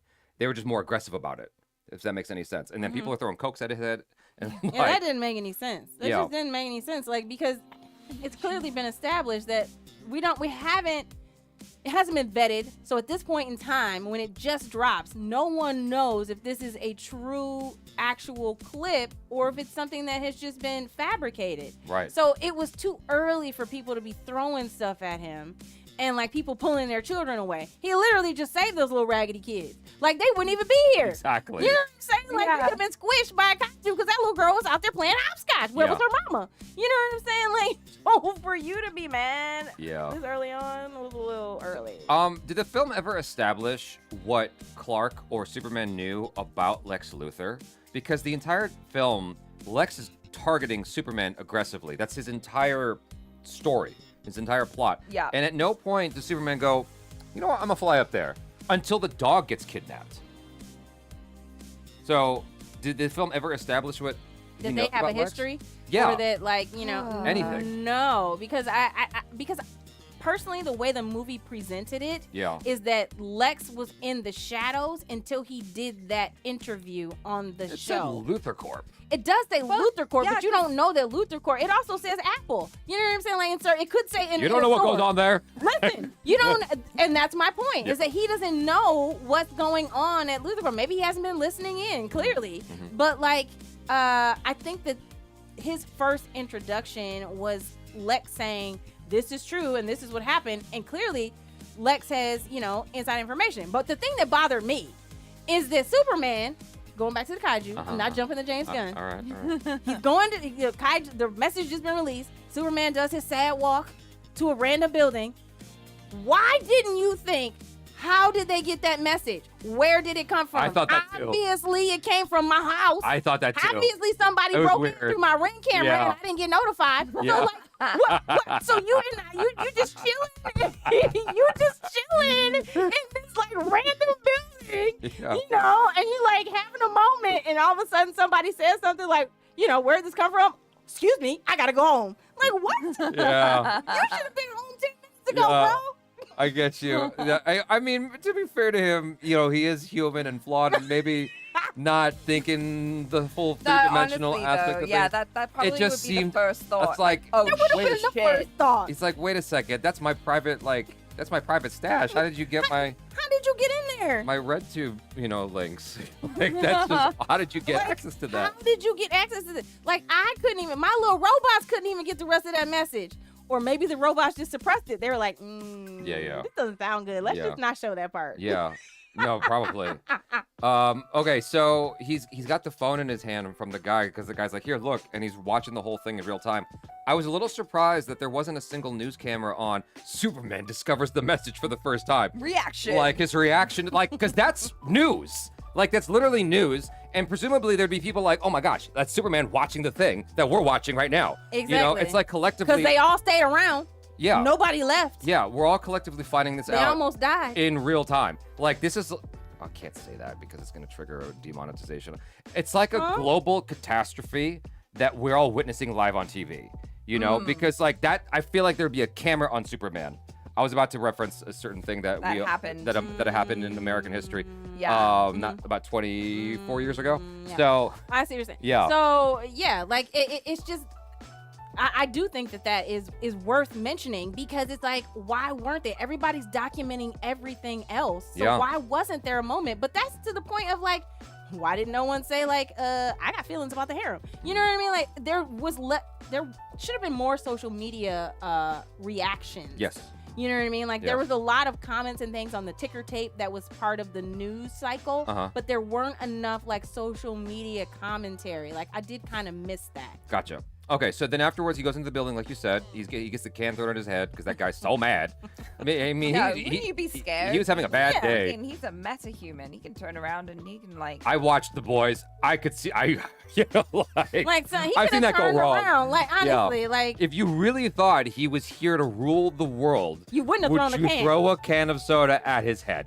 I don't think so. That's just a little bit strange. But anyway, he goes inside, and that moment cracked me up when Green Lantern walks up to him. And he's like, wait, You got a harem? you got a harem?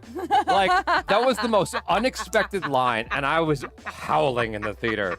That shit was so good. funny. That was good. But That then was good. that's when Mr. Terrific's like, no, it's vetted, man. And then he leaves to go find out what happened at the Fortress of Solitude. No one's there. Robots are messed up. And then the one robot's doing this for some reason with a screwdriver. I don't know why. Because he's broken. Hold on. We got a huge one here. Wow. Texas J. Hey guys, nice to see you again. Jaby and Achara. Hi, Courtney. Hope things are going well. Keep it up. It's going much better now. Thanks to you. Thanks so much. That was a Nice very, to see very you. generous super. I saw you jump into the chat. Thank you so much. Very kind of you. It's not every day we get a Texas J. Yeah, thank you. So, we were talking about the screwdriver in the head. Why was he doing that? Does anyone know? Because he's broken. He was He trying cl- to fix it, and he didn't know how to fix it because his head was. That's how you Busted. fix? He's broken. He's broke. I did think why. that, but like, you He's know. broken. He can't fix himself properly. He's busted. Okay, fine. Okay, Okay. fine. What comes Yeah. next? So, Then Superman goes. he's got to turn him. home. Oh, yeah, that's right. He's having the hot cocoa The hot cocoa. Yeah. with Lois. Yeah, that's good. And that whole thing in the background. The first time I watched it, people thought it was hilarious that he's like, oh, yeah, they got it. Ooh, this hot cocoa is really yummy.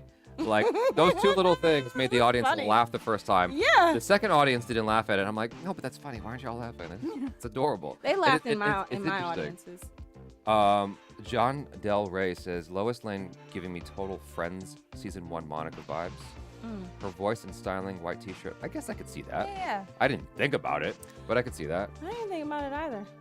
But anyway, yeah, so how'd y'all feel about that moment? Gary had a screw loose. That's That's that was right. Good. That was Yeah. good. That's That's right. funny. That was good. So yeah, he's got that moment. He's like, he's not even a great dog, but I gotta save him. Blah blah blah. I'm gonna turn myself in. That whole sequence, and that's when he tells Lois, "I love you," and Yeah. she doesn't even know what to say. She's so caught off guard. I personally like that scene. Did you guys? I love liked that it. scene. Yeah, I liked it a lot. Okay. Because Yeah. also she didn't say it back. Yeah. She was Well, just she was like stunned. yeah. She's just like, whoa, he's 3 months in. This guy is he's so. He knew. I also think that it was He is also super again connected to his with her feelings. like this guy Superman loves me. Yeah. Right. Like he like she. I think she thought it was gonna fail. You She know, really he's gonna did. realize this isn't that there's other women like this. No, it's not gonna work out. You know, and so for him to show her, no, I'm invested in us. Mm-hmm.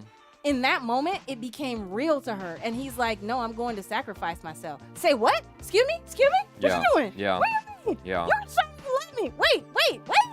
You know, and I could see that, and that's why Rachel Brosnahan is such a great actress. I could see the wheels turning in her mind, like,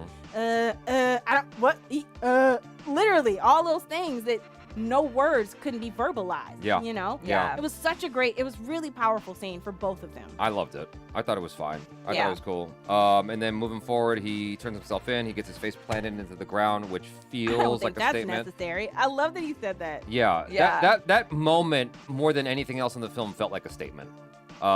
It felt like it was calling out to things we've seen in real life, Right. of just like unnecessary treatment. And before he gets sent into the I didn't even think about that. pocket But yeah, dimension, You're right. right? And so when he's sent into the pocket dimension, he has no idea what's about to happen. He just disappears off the map, and then he's put in the jail scene with the dude who's able to create kryptonite with his hand. Yeah. I thought it was a nice touch that the guy who mans the station is called Mr. Handsome. 'Cause he's awful looking. I thought that dude is too. so ugly, so I- gross. I thought It's that called Mr. too. Handsome. I also really love that he wasn't that great at driving the thing either. Like, it's such a James Gunn kind of little detail to have him be like, and then like kind of back into the thing, and he bumps it and all that. I was like, I'm dying. This is too funny. Yeah. No, I thought that whole thing was cool. Then he's inside the thing, and then Lex breaks down the details of like why Superman's gonna be stuck there and what this guy can do and all that stuff. And he introduces what keeps that guy there, which is his son, just across the way. And then Superman bounces. I mean, not Superman. Lex bounces. That's when. Well, that's when Molly. I think I'm pretty sure his name is Molly. Yeah, the falafel owner of. That comes a little bit later, doesn't it? It's a little yeah. bit later because Really? because Lois I think ends up going on her journey to try to save Superman, Oh, deals with the Justice okay. Gang and all that thing you were talking about, Right, and we right, really right, get a right. sense of like Mr. Terrific's character, and the joke of the door opening slowly, I didn't like. Did you guys like that joke? I thought it was silly. It went on too long. The Mr. Terrific's door. Oh. Yeah.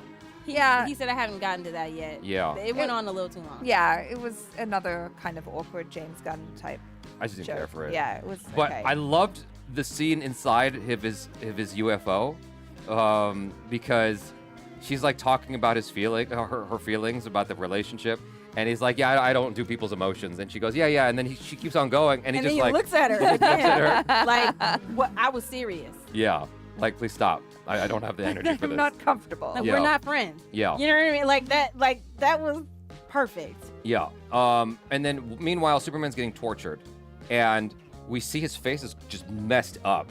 And I thought that was actually a cool detail to just see how mangled he looks from Kryptonite. Like, Yeah. we've Yeah. never seen Kryptonite do that Yeah. level of damage. Like, Yeah. god damn. They made his face ugly as hell.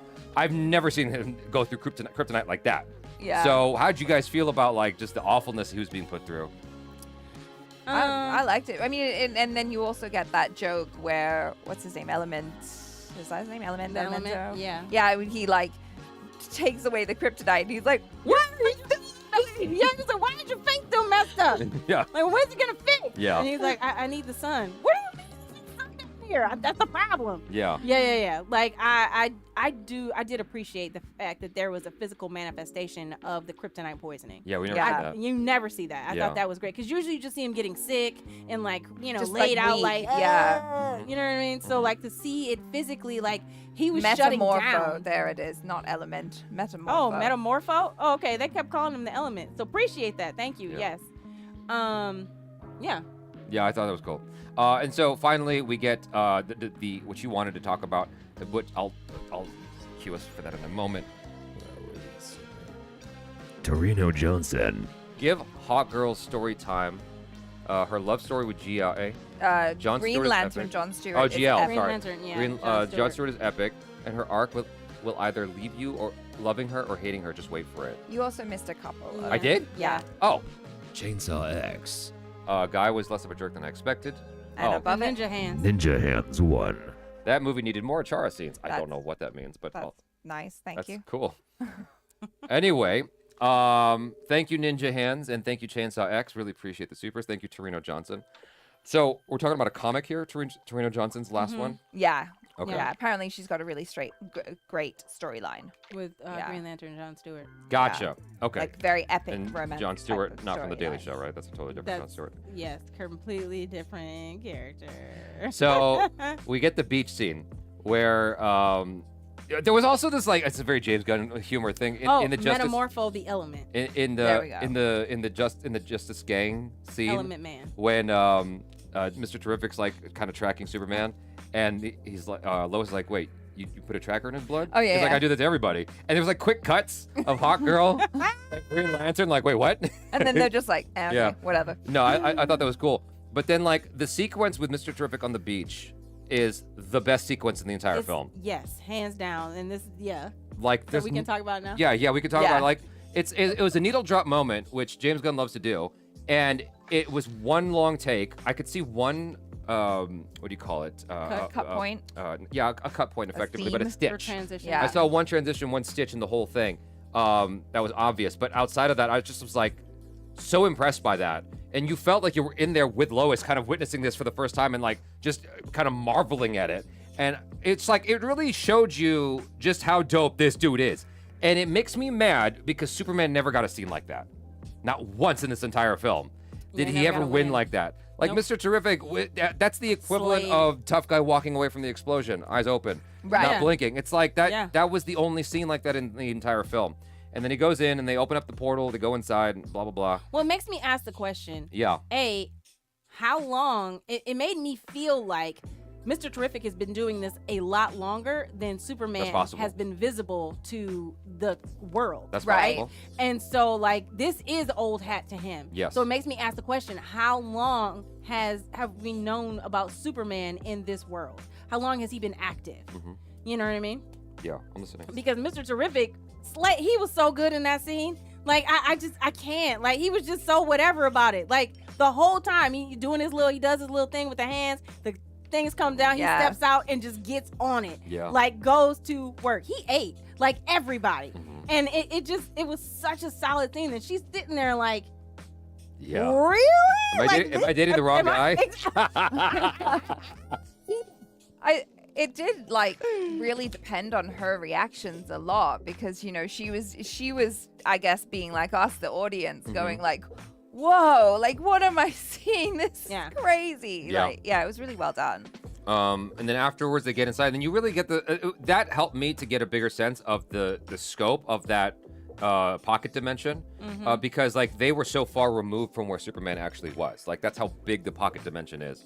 And I thought that was neat. I was a little bit, I mean, this is me overthinking, but it's like if Lex Luthor has the ability to unlock a mini Big Bang or whatever, and unlock these pocket dimensions, why does he even care about this planet anymore when he could just go and create another dimension entirely? Remember the this might be spoiling it for some people, but have you guys watched? If you guys haven't seen Black Mirror, what? The opening crawl said this. He's been at it for 3 years. Yeah. Okay. Yeah, but They still, established Mr. Terrific could have still been. Mr. Terrific could have been doing it for 4 like years. even more than that. He could have been doing this like the Justice Gang could have been For a while, established yeah. for a while. Exactly. Yeah. But if you guys haven't seen Black Mirror, there's a. I haven't seen any Black Mirror other than that first one that turned me off. Okay, I shouldn't talk about it. This is because it's really good. But like, it's just interesting that Lex is still fixated on this here. It's like, dude, you have access. Like, this is amazing access to all kinds of shit, other dimensions potentially. And Yeah, it did feel small scale that he just wanted this one little country to have his Lextopia. You know what I'm saying? Like, it did feel a little bit like you literally have Planet Watch. Yeah. You literally have a pocket dimension. I mean, it's established that there are other worlds that people can travel to, and this is the hill you die on. Right. Legit. it was weird. Yeah, it was an interesting take on Lex. We skipped the thing that you talked about. I skipped it by accident. It's when they bring in the falafel guy, and they're doing the gun with the revolver. Roulette. Yeah. And the whole scene was supposed to shock you. It did. And it does shock you, but it speaks to one of the issues with the movie on the whole, which is like, okay, so he does the thing, blank, does the thing, boom. Oh, I didn't think that was gonna happen. And there's like so much music and sound, and it moves so fucking fast. I'm like, I can't even process what's happening right now. It's moving entirely too quick for me to feel anything at all. Like if you just went silent and just allowed that to be for a moment, and then Superman's crying out or whatever, it was so preoccupied with filling the noise that I didn't have a moment to grieve for this guy. But it seems like it hit you. Yeah, I mean, because it was shocking, to see that and just see the brutality, and it was And at it was that just so moment. casual. Yeah, and I was like, Lex is so evil. He's just diabolical in the He's- sense of like, yeah, Yeah. like he just didn't care. Like his response, he was just like, oh, I thought that would go longer. Yeah, I was like, what the? Yeah. This guy, my Yeah. God. Okay. I was, and I told you this, like, I was really kind of like, I was a little hurt that obviously, yes, because Molly lost his life, but also because, like, His name's he's- Molly, M-O-L-I. Malli. Oh, Molly, Or okay. something, I think. Yeah. Okay. And I was really hurt that, like, Molly is sitting there saying, don't worry about me, Superman. Like, I don't have any family. I'm here alone. Like, don't give in. Like, don't give up hope. And the cool thing about Molly is that he's been encouraging Superman from the beginning. Yeah. And Superman, all he said was, like, he just gave me falafel once. Like, why are you targeting him? Like, it didn't even, I don't think it even registered for Superman, like, until that moment, how much this man's faith in him meant. Because he was, like, literally willing to give his life so that Superman could survive. You know what I mean? Like, don't give in. Right.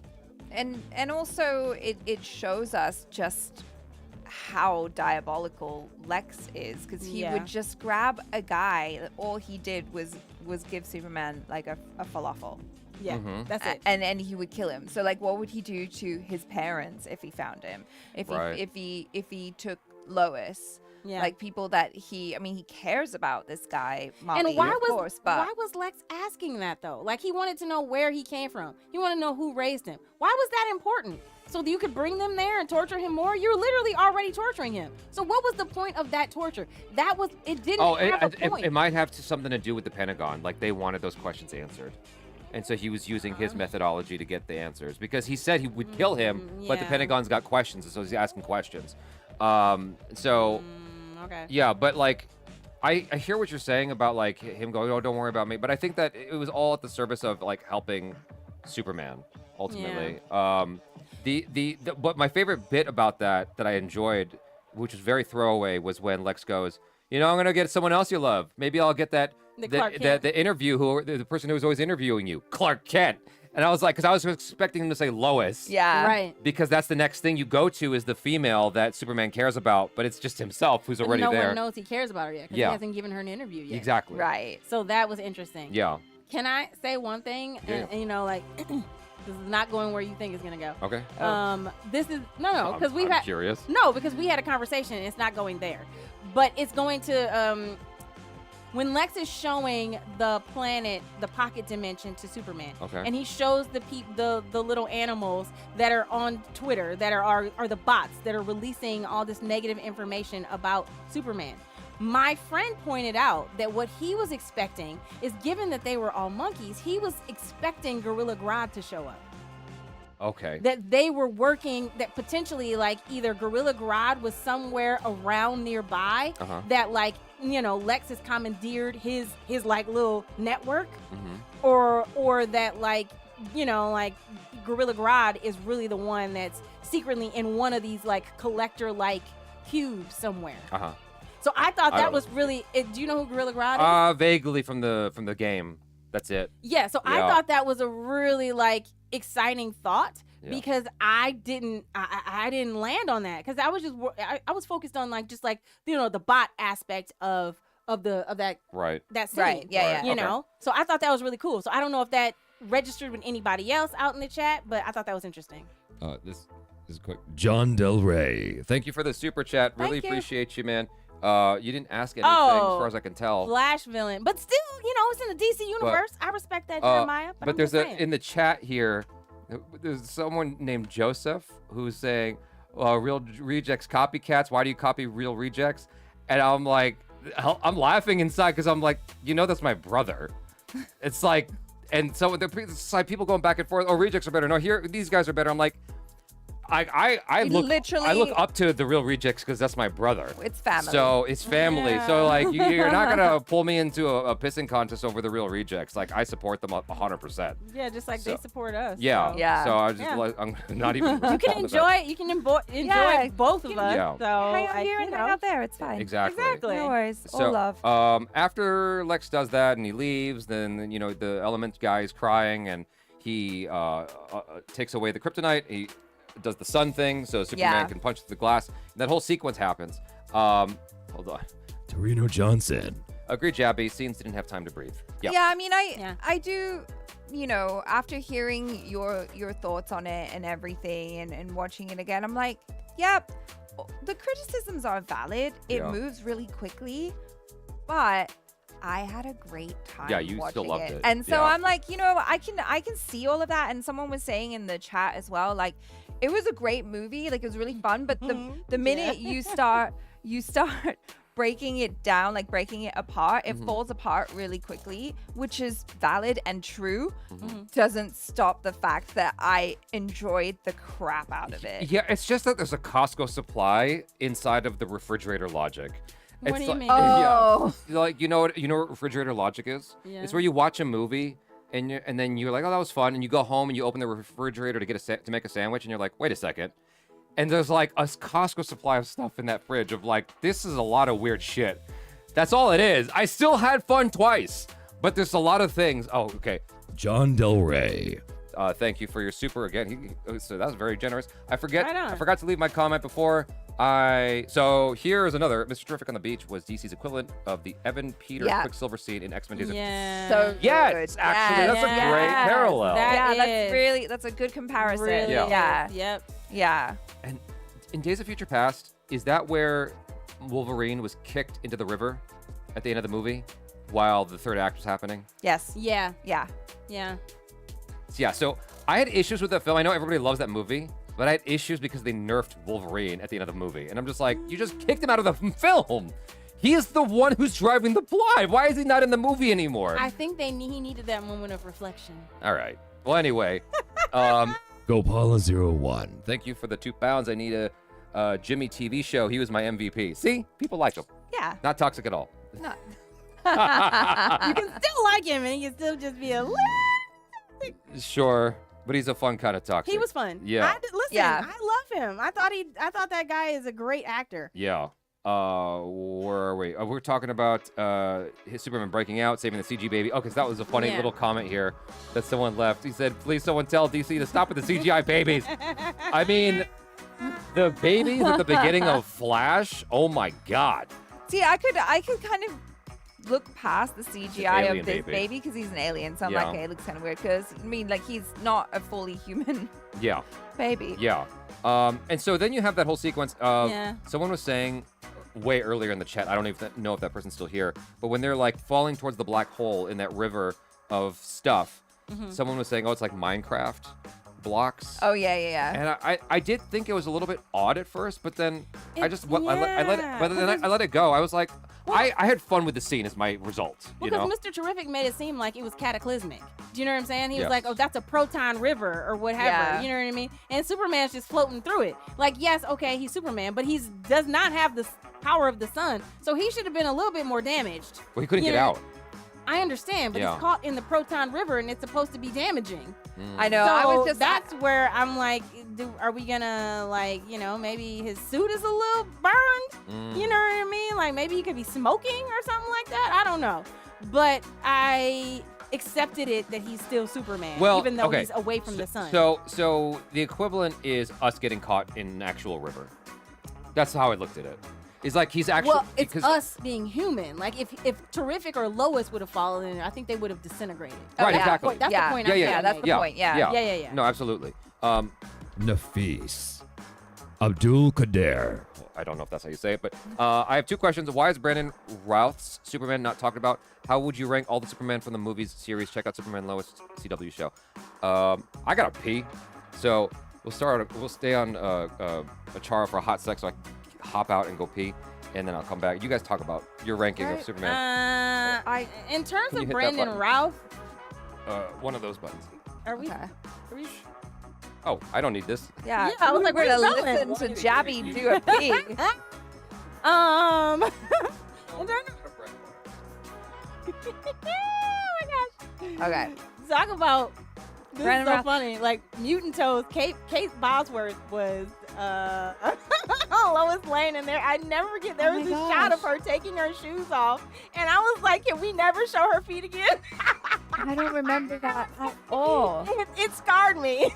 And she's such a beautiful She's woman so as well. gorgeous. And I clearly know that she must have been a dancer. She must have been a dancer because those were like ballet feet. Yeah. And I was like, that's the one thing I remember from that, and that he had a baby. He had a secret baby that he didn't know about that had asthma. And I was like, that's the only thing I remember about. Wait, that was in that Superman. movie? Yes. I don't remember. That's the one with the little boy. I remember Brandon Routh, and I liked him at the time. I've only ever seen that once. I don't remember it Yeah, that. at all, really. But Yeah. I was like, oh, he looked great. But yeah, I guess he was because he was just kind of okay. He was a He- little sedated. His he had, Superman like- had been through a lot. You know, I mean, that's what I remember. I don't actually remember it a lot. My face. I'm just gonna sneak in here. And I've never watched the Superman and Lois on CW. I hear wonderful things about it, but I've never seen it. the way they set up that show, since they introduced those two characters within Supergirl, and then it's almost like they dropped it into a completely different universe, multiverse version of these characters, it pulled me out, so I never watched that show. And I'm could be completely wrong. It could be in the, obviously, it's moved forward because now they have teenagers. So it's a time jump. So maybe that's what it was. Yeah. But I don't know much about the show. Sorry, just trying to like make sure the audience can see you. I'll move towards the chart. You come in a little bit more. There we go. Yeah. No, we My favorite Superman is Christopher Reeve. still. Yes. Yeah. I don't think that David Cornsweet is better than him. I like David Cornsweet a lot. I did wash my hands. That's why the desk is all wet. So sorry. Someone asked if I washed my hands. And so yeah, I think that funny. Christopher Reeve has. I'm not even factoring in the TV Superman actors right now, just the movies. I think that Christopher Reeve has the perfect balance. That's what it is. Because I explained it in the non-spoiler. So what you have in Zack Snyder is badass. What you have in James Gunn is Vulnerable. vulnerable. Yeah. And then Christopher Reeve is smack dab in the middle. Like, would it be cool to see a Christopher Reeve? It'd be cool to see a Christopher Reeve type performance with like the badass of Zack Snyder, with the vulnerability of David Cornsweet today, with the action and magic of Hollywood today. That would be nice to see. But we didn't get that. We got David Cornsweet, who I like a lot. I think he's fantastic. I thought he was very charming. Yeah, I think he's terrific. I really like him. I see what you did there. Yeah. I thought that it was showing. Okay, so it's, to your point, like Okay, sorry. Jeremiah Smith is saying something important. Reeves was badass. No, that's not what I mean. It's just more of the having it together kind of performance. There's an authority to him that Zack Snyder showed, that Christopher Reeve showed. Say Henry Cavill, because Sorry, Henry Cavill. It's not fair for you to like reference Okay. the directors and then not I reference the actor. Acquiesce. Okay. Henry Cavill and Christopher Reeve had an authority to them that David Cornsweet kind of lacked, which is not bad. It's But- fine. It's just more vulnerable. And this is what. Oh, sorry. This is what I was trying to say. Okay. Is that like it was pointed out that he's only been doing out in the public eye for 3 years. right. Yeah. So he would be just a novice. He's learning how to do the Superman job. So he hasn't become the badass yet. Right. And he isn't the well-established Superman that Christopher Reeve was. This is almost like an origin story, kind of, to an extent. You know what I mean? Without Just- the origin. Without the origin. If you don't think he's badass, just go watch the scene where he rescues Lois falling from the building. It's like the confidence that Christopher Reeve has in that moment with the smile and everything. And Lois is like, "You got me. Who's got you?" And he just smiles and he's flying up. I'm like, man, that shit is sexy with Christopher Reeve. He wasn't a badass. I think it's badass. I think he was. He absolutely is the most well-rounded Yeah. of the Superman. You know what I mean? Like, obviously I've never seen the one with George Reeves. Like that was No, I haven't seen that It's either. like black and white. I haven't seen that one. Yeah. So everybody talks about that one being like that he's in comparison with he and Christopher Reeves, but I don't have that to speak to. Okay. But I think that Christopher Reeves is the most wholesome 360 version of the character, which is why it means so much in Superman 2 when he chooses to give up his powers Right. for Lois. You know what I mean? Like that's why it tracks and it hurts so much what he's going through because he is a full-bodied character. Yeah. And I think that David Cornsweet has the ability to, I don't want to say mimic because he's not. He's completely creating his own version of this character, and I embrace it wholeheartedly. Yeah. Right. But I do think he has the capacity to reach that version, which is still heartfelt Clark Kent. And even when he and Lois are together alone, you get to see this human side of him, which is what he talks about is him, I'm jumping the James Gunn. No, it's But- not you. It's the breathing. Go ahead. Sorry. What the hell, man? Well, she's got to live. You know what I mean? Like, let her live, okay? Like, I'm sorry. No, it's like I just hear. I'm like, Not bad, is it? I don't hear it. So I don't know. I'm sensitive. I'm just a sensitive bitch. Don't mind me. Go ahead. But I don't know what I was saying. That's okay. I don't know. Go ahead. I don't know what I was talking about. Something about David Cornsweet. I think that he's going to be great. He's doing his doing a own great take. job. Yeah. I'm not telling her to stop breathing. I'm just telling her to to Let open me her just- mouth. Mouth breathing is not good for you. I know, but for like an hour you can do it. No. Like Crypto. Not that. Oh my God. I guess Crypto can hold his breath too. Yeah. Well, I guess so, because of the nanites. I got feelings about the nanites. Okay, we got to get back onto the plot. So, Yeah. Superman is moving towards the black hole, and then he grabs onto Crypto, who's acting foul again, and he grabs the baby. They go through the pocket dimension portal thing, and then Superman's fried, and he's got to heal. That's when we segue back into the mom and pa cat. Now, we haven't really talked about them at all. I know that you liked them, right? Courtney had issues. I had issues. I had feelings. So I thought it was an interesting take because we've never seen them quite like that. okay. So when they were introduced at the top, and Ma Kent is having issues with the phone or like kind of yelling into the phone like That's this. so cute. I thought it was cute. I liked it. I needed more time with that family than we got. Maybe for a lot of people watching, they got just enough. But the thing is, I knew that we didn't get enough because in that scene when Clark is on the bench with his father, and he has that moment where the father tells him how parents are supposed to be, what that message meant to him, and Superman puts his hand on his shoulder, and he poses for camera, and I'm like, what is happening here? Are you hugging? Are you embracing? Like, are you crying together? Like it was like it was a still frame like this. It was like, and I can't do it because we both have him. It was this like head to head. It was like It wasn't head to head though. They were just like they were like this. Like look at me. It was like that. The camera was behind them. You could see the field between their faces. But it came from this direction. There were two shots. There were two shots. There was one here when Yeah. he puts his arm on him, and there was a shot behind them when they're just posing like that for camera. And it was like it felt empty for me. It felt like they were posing, and it didn't make me cry, which it should have done. I got more emotional looking at it in the trailer than I did in the movie. Am I the only one here? I got emotional. Okay. I didn't get emotional, but I was moved by what his dad said. I do agree with you to the point that you lotion your whole body. I feel lotion on my hand. As you should. As you should. Courtney. After a shower, you should put lotion on. I use it from Aloe Yoga. Like, I mean, I don't know what to tell you. Anyways, you keep throwing me off track. I got emotional. I got moved. I was moved, but I wasn't emotional. Okay. I hate you. No. So, okay, but in terms of like Ma and Pa Kent, the reason I had feelings was because, first of all, I'm from the Midwest. That caricature is more something that is alive in like, and please correct me if I'm wrong. It's not necessarily Midwestern Kansas. It's more along the lines of a Southern dialect from like different parts of like whether it's Texas or Alabama or Missouri, like rural kind of like thing. And so I was like, it felt like they were playing for comedy. Like they wanted us to laugh at the comedy of these parents. And at first I was like, but what got me when Ma Kent sold me and she was like, Clark, you need to come on in here. There's something on the box. You need something on the box you might want to check out. That was hilarious to me. Something on the box.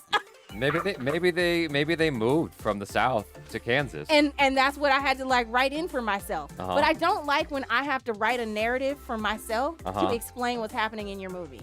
And not that I needed her to tell me. Gen C is agreeing with you. As a fellow Midwesterner, those were not Midwestern accents. Thank you. Yeah. Thank you so much. Like I was just like, it didn't track. And I shouldn't have to write in. Maybe they moved from Alabama or somewhere before they came to the Kansas farm. Yeah. You know what I'm saying? Right, yeah. We got them like that down here in Texas. Yeah. Peach Dog goes, do men hug? I feel like I'm missing out on something. Yeah, I mean, between their father and son, like I remember my dad was going through a moment, and I remember hugging him to like give him like some feeling of like, yo, we're gonna be all right. I love you, blah blah blah. We'll get through this. I know what it's like to give my dad that and what it meant to my father. Like I got none of that from the film. I didn't get enough between the parents and Clark.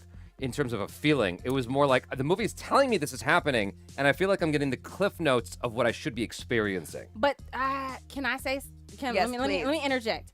When I thought that they kind of showed you who Jonathan Kent was is when Clark was unconscious. And he was like really fawning over him. It made me feel like this is something that he doesn't fawn over him when he's awake. It's like the fact that his son, you know, who is invincible for all intents and purposes, and here he is like broken, you know, like falling apart. And he's like really kind of like falling, like really like moving his hair, feeling his forehead, like really getting, as Ma Kent said, mushy. Yeah. You know, Yeah. she was like, here he is getting all mushy. Don't worry about him. Yeah. You know, like that showed me this is a dad who doesn't always show affection to him in the waking hours, but he's doing it now because the fear of losing him. And even when he walks out in that scene, when he walks out and there's that shot behind when Jonathan Kent, like Clark is sitting on the bench and he has the whole bench. Yeah, like yeah. that is the smallest bench in the world. And these are not, you know what I'm saying? I'm like, what is happening? And he just walks in, he just moves his hand, like Clark just knows, I move over. You know what I'm saying? And so like he sits down and it felt familiar. It felt like they've had these talks before. I'm glad you felt that. Yeah. I'm listening to you explain. I'm like, yeah, none of the things you're talking about, I felt nothing from anything you're talking about. And I don't know. And like, I understand this is a thing with the actor, but I was a little bit distracted by his twitching eyes. That did Wait. take me out. Pa Yeah. Kent? Pa Kent. Yeah. He's just got a natural thing with his eyes. It's not, I don't Maybe think. the sun was in his eye. No. I don't think it's No. something with him that he doesn't have control over. It's just a thing. It's just I think he's got some sort of condition Yeah. or something, and so his eyes are constantly drifting. Yeah. And so I mean that's not anything that he can help, right? That's just something that he has. But I did find that distracting Yeah, as well. and so for the most part, I never saw his eyes except for that moment. And when the one time I saw his eyes, I was distracted. Stanley says Jaby needs a heart. Lol, dude. Like I don't know if you've seen reactions, but I'd be crying way too fucking much. So apparently, and so it's like I'm not beyond crying. That's the thing. I want to feel that moment. That I want to have that release. Watching the film, and I just didn't get it. So something was missing for me in the family stuff. And then he goes back to the fight. So, we got some supers here. John Del Rey. How did we feel about casting for the Kents? Very Archie and Edith from All in the Family visually. Before we answer that, Naviz Abdul Qadir. do you think it's fair to say Superman is a great comic book movie and the Batman is a great movie involving a comic book character? I'd say it's a pretty strong comic book Yeah. movie. And I would. Batman. Yeah. I like the Batman movies. I don't know what. Yeah, I like the Batman movie a lot. So I think it's a great comic book movie as well. Anyway, John Del Rey. His question. I don't know How how do do you feel about the Archie and casting? Edith are. I don't know that. Oh, they are very All in the Family. Okay. I haven't really seen very much of All in the Family, but I've seen like little clips here and there. Okay. But they definitely track with that description. That's a great comparison. Okay. I will say that the Kents seem a little bit even more extreme, if that's even possible, of Archie and Edith. Mhm. So yeah. So then he goes back to the fight, and what's the very first beginning part of that? Because like he's in his costume again, and he flies off. Right, because they're attacking Baravia. Or That's right. whatever. He And wants so to he has go to He has Baravia. to Right. make a But choice. he's got to deal with the portal. Mr. Terrific Yeah. sends one of his spheres and was like, "Yo, bro, I need you to come to this front. Like, Right. you know, we gotta Yeah, breach." because like if we don't deal with that, there won't be an Earth. There won't be an Earth. So Right. like, pick your battles. Right. Yeah. And what's the beginning of that fight? He's immediately dealing with the engineer and Ultraman, and they end up on the football field. Yeah. And like that's our first opportunity to really have a fight. And it's like just as it starts. mean? No, like Superman, like to see him because like we didn't see him fight the Raptors at that point. And so that's our first proper fight now where we have an opportunity to see Superman be badass. And like as soon as he starts wrecking them, he gets kicked in the balls. I'm like, damn, that's how you do Superman? That's dirty. And then yeah, Yeah. he did get. Yeah, he literally did gets hit. kicked in the nuts. Yeah. And then his head gets wrapped up in the nanonites or whatever it's called. I don't know. I was surprised that she was able to kick him in there because I'm like, shouldn't they be a little more super? Yeah, exactly. They should be super dick. Yeah. Super balls. She shouldn't go down that easily. Like, she's the engineer. Like, I get that she can, like, maneuver her and turn her nanites into, like, stalls and stuff like that, but her leg should have broken. I'm sorry. Given that she could literally do anything she wants that she can think of, I'd say her imagination's quite limited. I feel like she could have done way more with her super I nanites. mean, yeah, but then we're getting into her being basically a Green Lantern. You know what I mean? Like, she effectively is, and I we mean, in a barely way, got. Yeah, but- she didn't do much with it. But then she's trying to choke him out, and then Superman thinks, okay, I'm gonna fly to space. Ultraman kicked him in the nuts.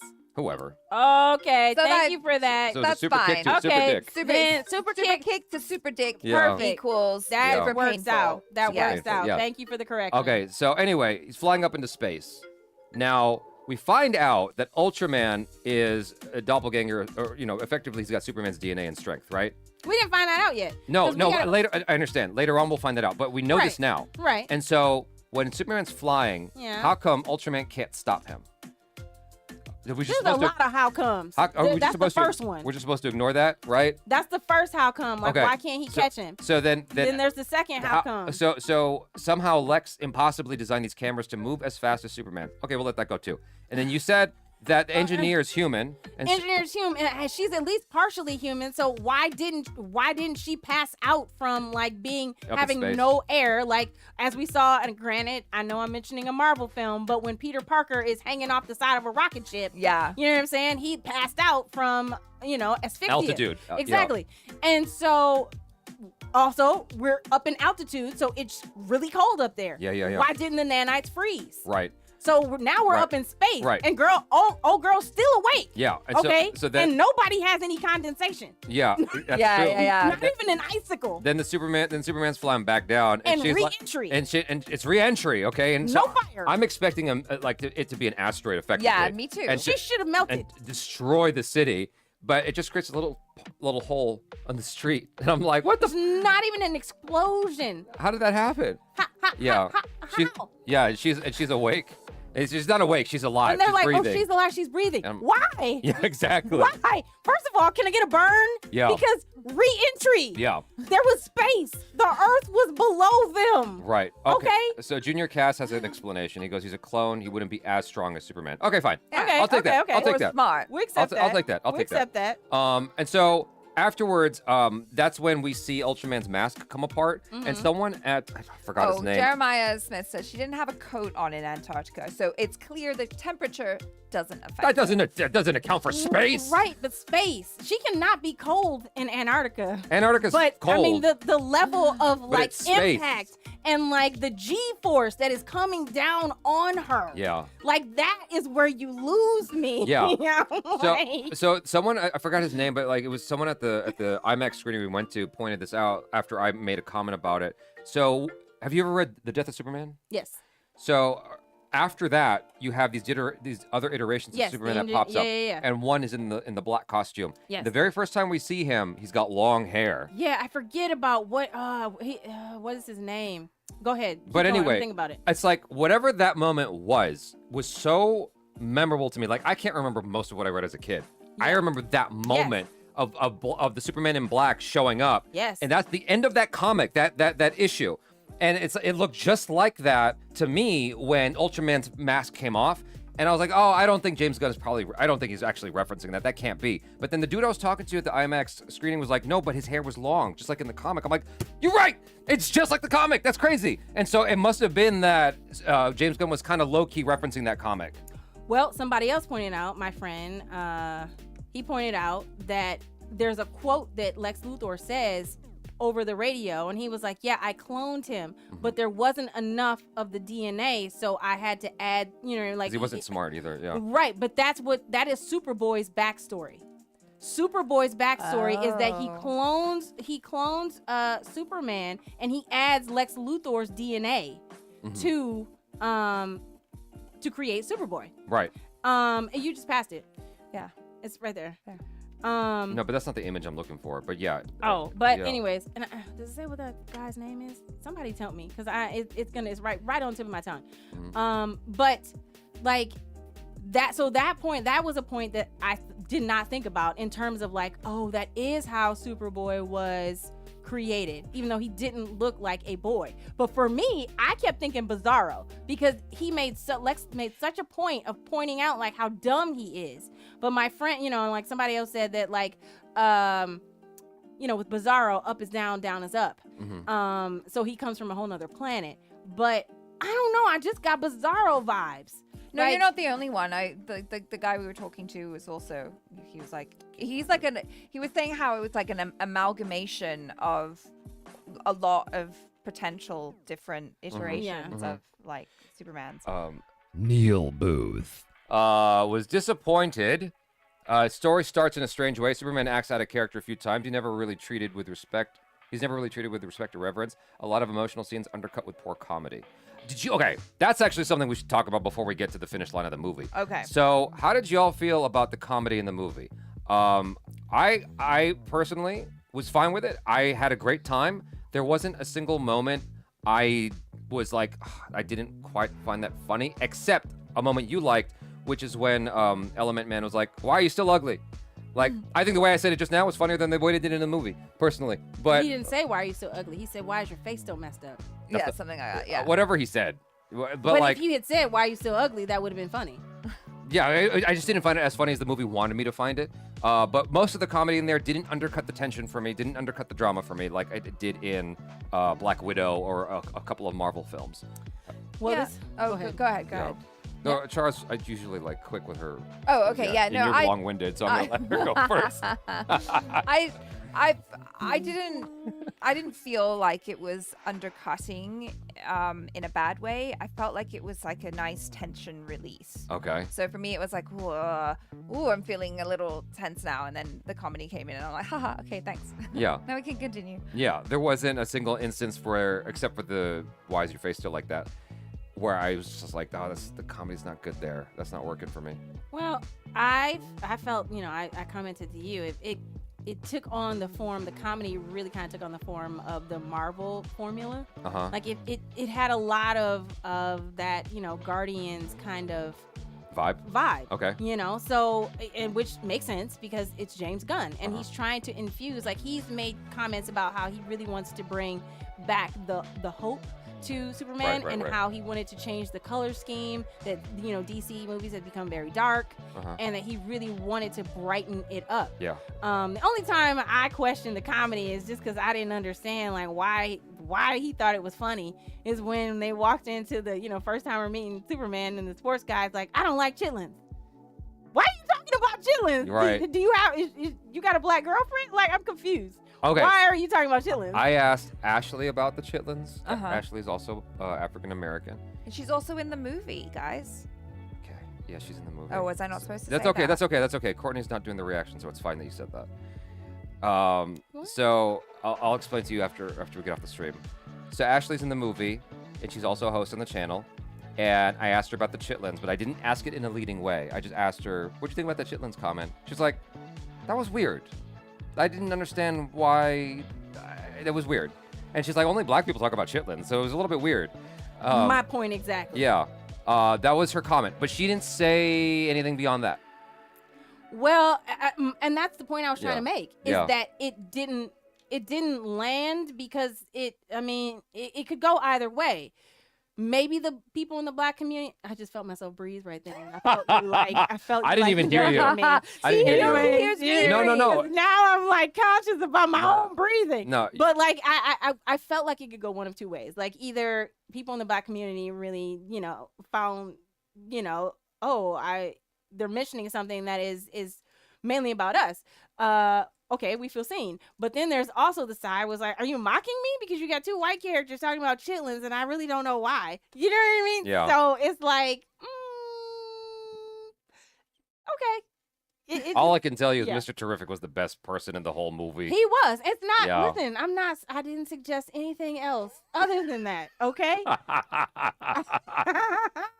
Well, okay, so Okay. to what Pixelated Twix was saying, yes, chitterlings is a southern delicacy. I love that you spelled it out perfectly. But this is the Thank you for distinction that Ashley made. She said that usually with black people you say chitlins, but the full name is Yeah. chitterlings. That's what it is. But- And that's why I said I love that she wrote it out perfectly. Exactly, but Yes. the way that they said it in the movie was chitlins. Had black had Yeah. had an African American vernacular attached to it. So that's where I was like, it's one of those things that make you go, You know what it might be? It might be, okay, so the other day I did a reaction with I didn't mean to I did- derail. I- I didn't mean to derail us, but No. this, you know, it was just No. in the comedy section. You're coming off camera a little bit. Yeah, there we go. So the other day I did a reaction with Ashley actually, and in the film, there's a character that says "me and the children," and she's supposed to be American.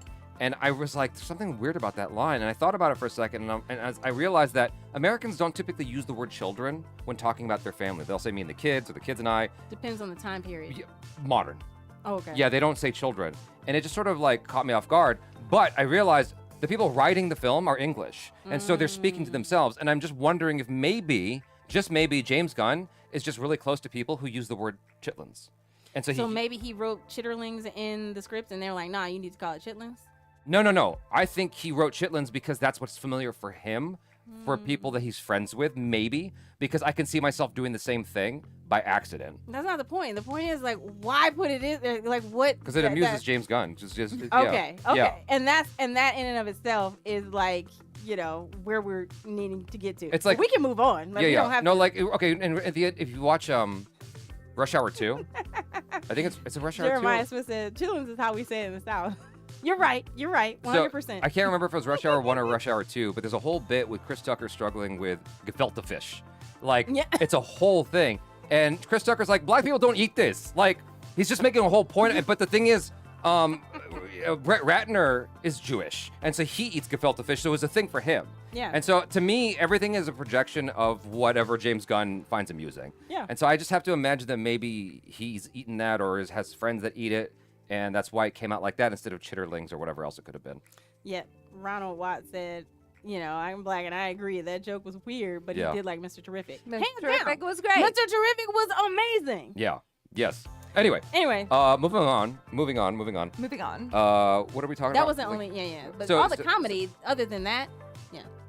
That Oh, was okay. good. So 46% of the people said it was passable. That's the Mm-hmm. result here. I did see a liked comment it, loved it. kind of saying how like the more serious tone in DC has been like a cool way to kind of differentiate between the different agree. VUs. Mm-hmm. And so obviously now that we have James Gunn over here on DC side doing stuff, it might be a bit different. So yeah, I'm just curious to see how it continues. Oh, we got some interesting responses Going about the forward. chitterlings thing. So, Serenity Q26 says James Gunn is known for doing race jokes back in the day, so it makes sense that he would know about it from what he's absorbed over the years in media, not real life. I don't know who his friends are, so you might be right. I'm not going to make any excuses for him. I'm speculating like anybody else. Garai for 3,000. It was low for Gunn, really low. Ajith. Okay, that's it. I thought there was more to it. Sorry. I mean, the funniest bits we've already talked about, like, are coming, that come out of a human moment. Like Clark being like, you know, I don't like talking about super shit. Yeah, you know, yeah. I'm really sensitive. Yeah, yeah, You yeah. know what I mean? Or Yeah. like, I mean, I think I'm going great. I don't know about you. Yeah, you yeah, know, like yeah. those Yeah. things are like those comedic moments are really rooted in the truth of that character. Right. Yeah. You know, and the same with Mr. Terrific and his side eye. So anybody who is doing something that is truly coming from a place of showing you who they are, it works. Like even Nathan Fillion, his guy, like his Yeah. comments as guy, they all work because they were rooted in that actor's portrayal of the character. Right. The things that Right. fell flat are because either the actor didn't understand the joke and didn't know how to sell it, or wasn't coming from a true like character perspective, and that's Right. just from me as an actor. The end bit after they save the people who Barabia are trying to invade, Mm-hmm. and the Element guy's like, I want to be part of the gang or whatever. Yeah. And he likes the Justice Gang name, and Nathan Fillion's like, all right, you're in. Yeah. That was such a fun, like, just a was beautifully quick moment. The That comedic made me laugh timing so was hard. perfect. Yeah, like it was- Nathan Yes. Fillion is really, really Yes. great at Yes. that type of comedy. Exactly. Yes. So good. And then someone online, I forgot where I think my sister pointed this out to me. Someone online was saying, why did James Gunn do that stupid haircut to Green Lantern? And apparently this was on Nathan Fillion's page. And Nathan Fillion was like, just for the record, I asked for that haircut. I wanted that haircut. It is Yeah. such an aggressively Yeah. bad haircut, but it just But- made it funnier. Yeah. But just like when she said like that haircut should be against the law or something like that. Like Yeah. that was funny. Yeah. So yes, there were a lot of comedic bits that I wouldn't say a lot, but there was a good percentage that fell flat. Okay. But I do think that overall the comedy did offer levity. I Yeah. liked it. I thought it was great. I enjoyed like it. even the bit like when you saw that Lex Luthor like made a mess and he's like, clean this up, and he's so angry, right? And he's talking to someone else, one of the other engineers there, and just like not even looking, he moves the cup to fall down again, so they have to Yeah, clean it up again. that's- Yeah, I was So- wondering why the cup didn't break. Yeah, the cup broke the first time, and then They put another They cup. put another cup, and then it didn't break. Okay. Yeah. But that was like, I actually kind of enjoyed it. That I like it was that. just it was so petty. Yes. It was Yeah. like the pettiest shit ever. Yes. And once again shows you who he is. Right. Yeah. And also, how petty is it to lock up your ex-girlfriends in a pocket dimension? Well, yeah, that part. And then, okay, so we've That now... is not the word I would But use. now, you know, like... Evil, the word I would use. Petty and evil. Yeah. Oh, kind of going back to like the comedy when Clark is he's just defeated Ultraman, and Mr. Terrific is like, can we get back to like, you know, Stop playing around. Stop playing around. Yeah. And he's like, I wasn't playing around. Like, Doing serious it stuff was here. exactly. Yeah. It was so toddler humor. It Yeah. was great. Yeah. It was like, I'm doing my best, man. Yeah. And I thought that was really funny. Yeah, that's when they finally break into Lex Luthor's thing. Oh, okay. Oh, I forgot to ask you guys. How did you feel about when Superman meets Lex Luthor for the first time and flips his desk? He's like, "Where's the dog?" And he's basically like losing his shit on camera. That's the whole social media moment you're talking about. Yeah, that's a bad Yeah, look. it's the only one. Yeah. How did you guys feel about that scene as actors? As actors, Yeah. I thought it was fine. Okay. Okay. Yeah, I didn't. You I thought didn't that mind was fun? It I didn't- moved the story along. Yeah. You know, like Lex Luthor under his breath. I thought it was weird that he's like under his breath talking about the ratty dog and the cape. You know what I mean? I thought that Like, was funny. I did too, but Yeah. you mean to tell me nobody heard that but Superman? I heard it. Like, Well, that's what Superman was freaking out about. He's like, "Oh, he said it. He said it right there." And it's like, that for me took me out just a hair, where I had to like make excuses for the film because I'm like, okay, this is a younger Superman. He hasn't been at it that long. It just feels un-Superman-like more than anything else in the movie. That's the one part that I have a criticism about with regards to Superman's behavior. it shows his humanity. Yeah. What, you haven't gotten to the end. Like, I don't want to jump to James Gunn, but like it shows to like who he truly is underneath all of it is that he's really just a guy, and he's really annoyed about this dog. Like the fact that like you took the dog, he's just a dog. Yeah. Like, what are you doing? So you wanna evil. Come at me, but don't come for my dog, dude. What? Yeah. You know? Yeah. I just So didn't- I yeah. liked it. I liked it. Okay, so then that it bookends with the scene later on where Superman breaks in there when Lex Luthor's trying to get away, and Superman has his whole speech about why he's human. Yeah. Before I express my feelings about that, I want to hear what you guys thought about his speech towards Lex Luthor. First time I watched it, I was incredibly moved by it. Okay. Because I felt like, you know, that is just a testament to being human. We're not perfect. We try every day. Just put one foot in front of the other and just we fail, but we keep going, you know? And then when I watched it the second time, I was kind of like, okay, it's not hitting me as hard, but I don't know if it's just because it was, you know, the second time I watched Right. it. So. Okay. I did feel moved by it because it's an aspect of Superman that we don't really see, and talking about his humanity and comparing himself as or putting himself in the same category as a human. Right. It opens up a door to an experience that, you know, I said earlier, Superman's always presented as this very regal character who's almost on a pedestal. And so for him to like own that he is also among the people that are on this earth, it makes him just as human as anybody else, even though he's from another planet. Okay. You know? So I did really like that. Okay. I like the speech. Yeah. And And I like, just didn't like Lex crying. I don't understand why he was crying. oh, we'll get to I that. haven't thought about that, but just with that whole speech thing and him being human, I think that's why I've enjoyed this iteration of him so much. Okay. Because, and I thought, like, I feel like I have to explain myself. Like, when it comes to Superman, when he is Superman, he's like so perfect to me that he's almost too perfect. And so my favorite parts of Superman movies and shows tend to be when he is being Clark. Okay. And when he's not so perfect and all of that.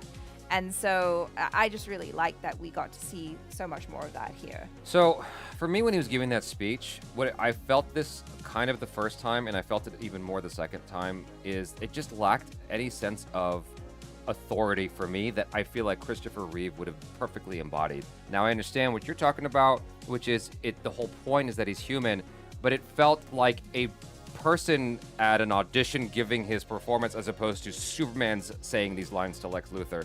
It's like over the course of the film, he can be human and have variety and hills and valleys within the spectrum of being a human or a person. But at that moment, I just needed it to be grounded and still and like direct. And the movie was moving so fucking fast at the end. It's like he's saying this thing as if we've only got 5 minutes to shoot the scene, and then right away he gets cut off with which I thought was kind of funny. Lex Luthor coming back in going, "Oh, boo-hoo," and then coming at him like Christian Bale going, "Good for you," you know, right before the dog eats his face. So it's just like it didn't. Again, just like with the parents, that speech didn't hit me the way I wanted it to. It didn't have impact or staying power because the movie was trying to move past it so fast for me. That's my feeling about it. And we'll get to the super chats for those of you guys who super chatted. I can see what you're saying. I don't know that there is necessarily a comparison to him and Christopher Reeve, just because they're two completely different versions. Sure. Sure. And I think you have to respect what each one of them brought. But I do think with David Cornsweet, it's the difference between like a young guy who thought he understood what responsibility was, who thought he understood doing the right thing based on somebody else's ideals, which were his Kryptonian parents.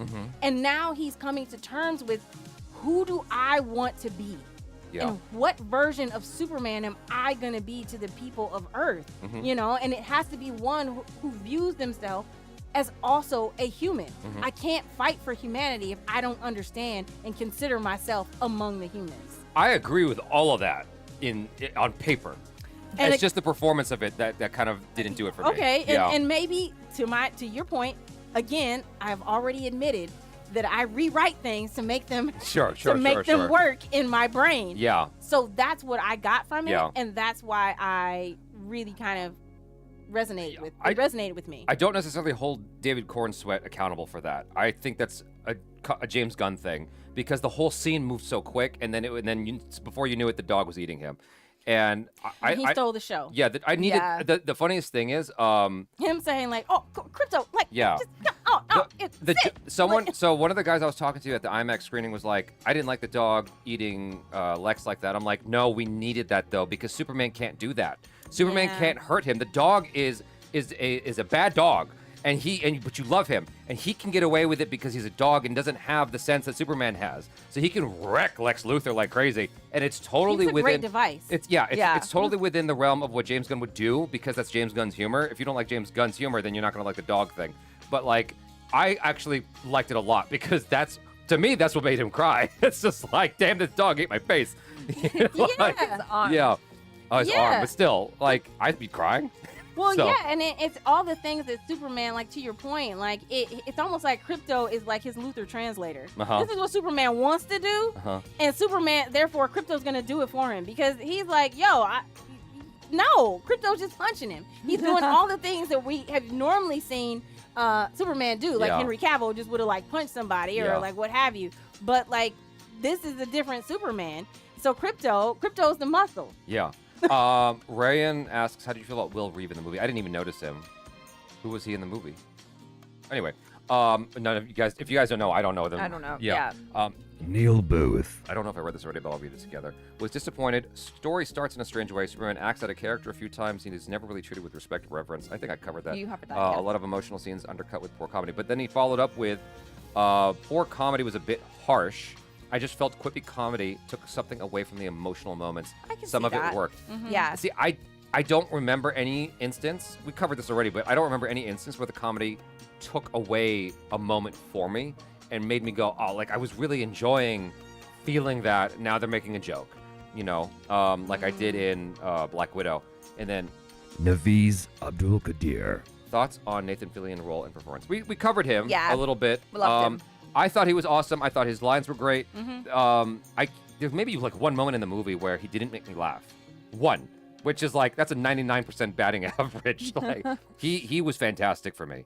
Yeah. So overall, Reeve played some random newscaster. I missed Oh. it. Completely missed it.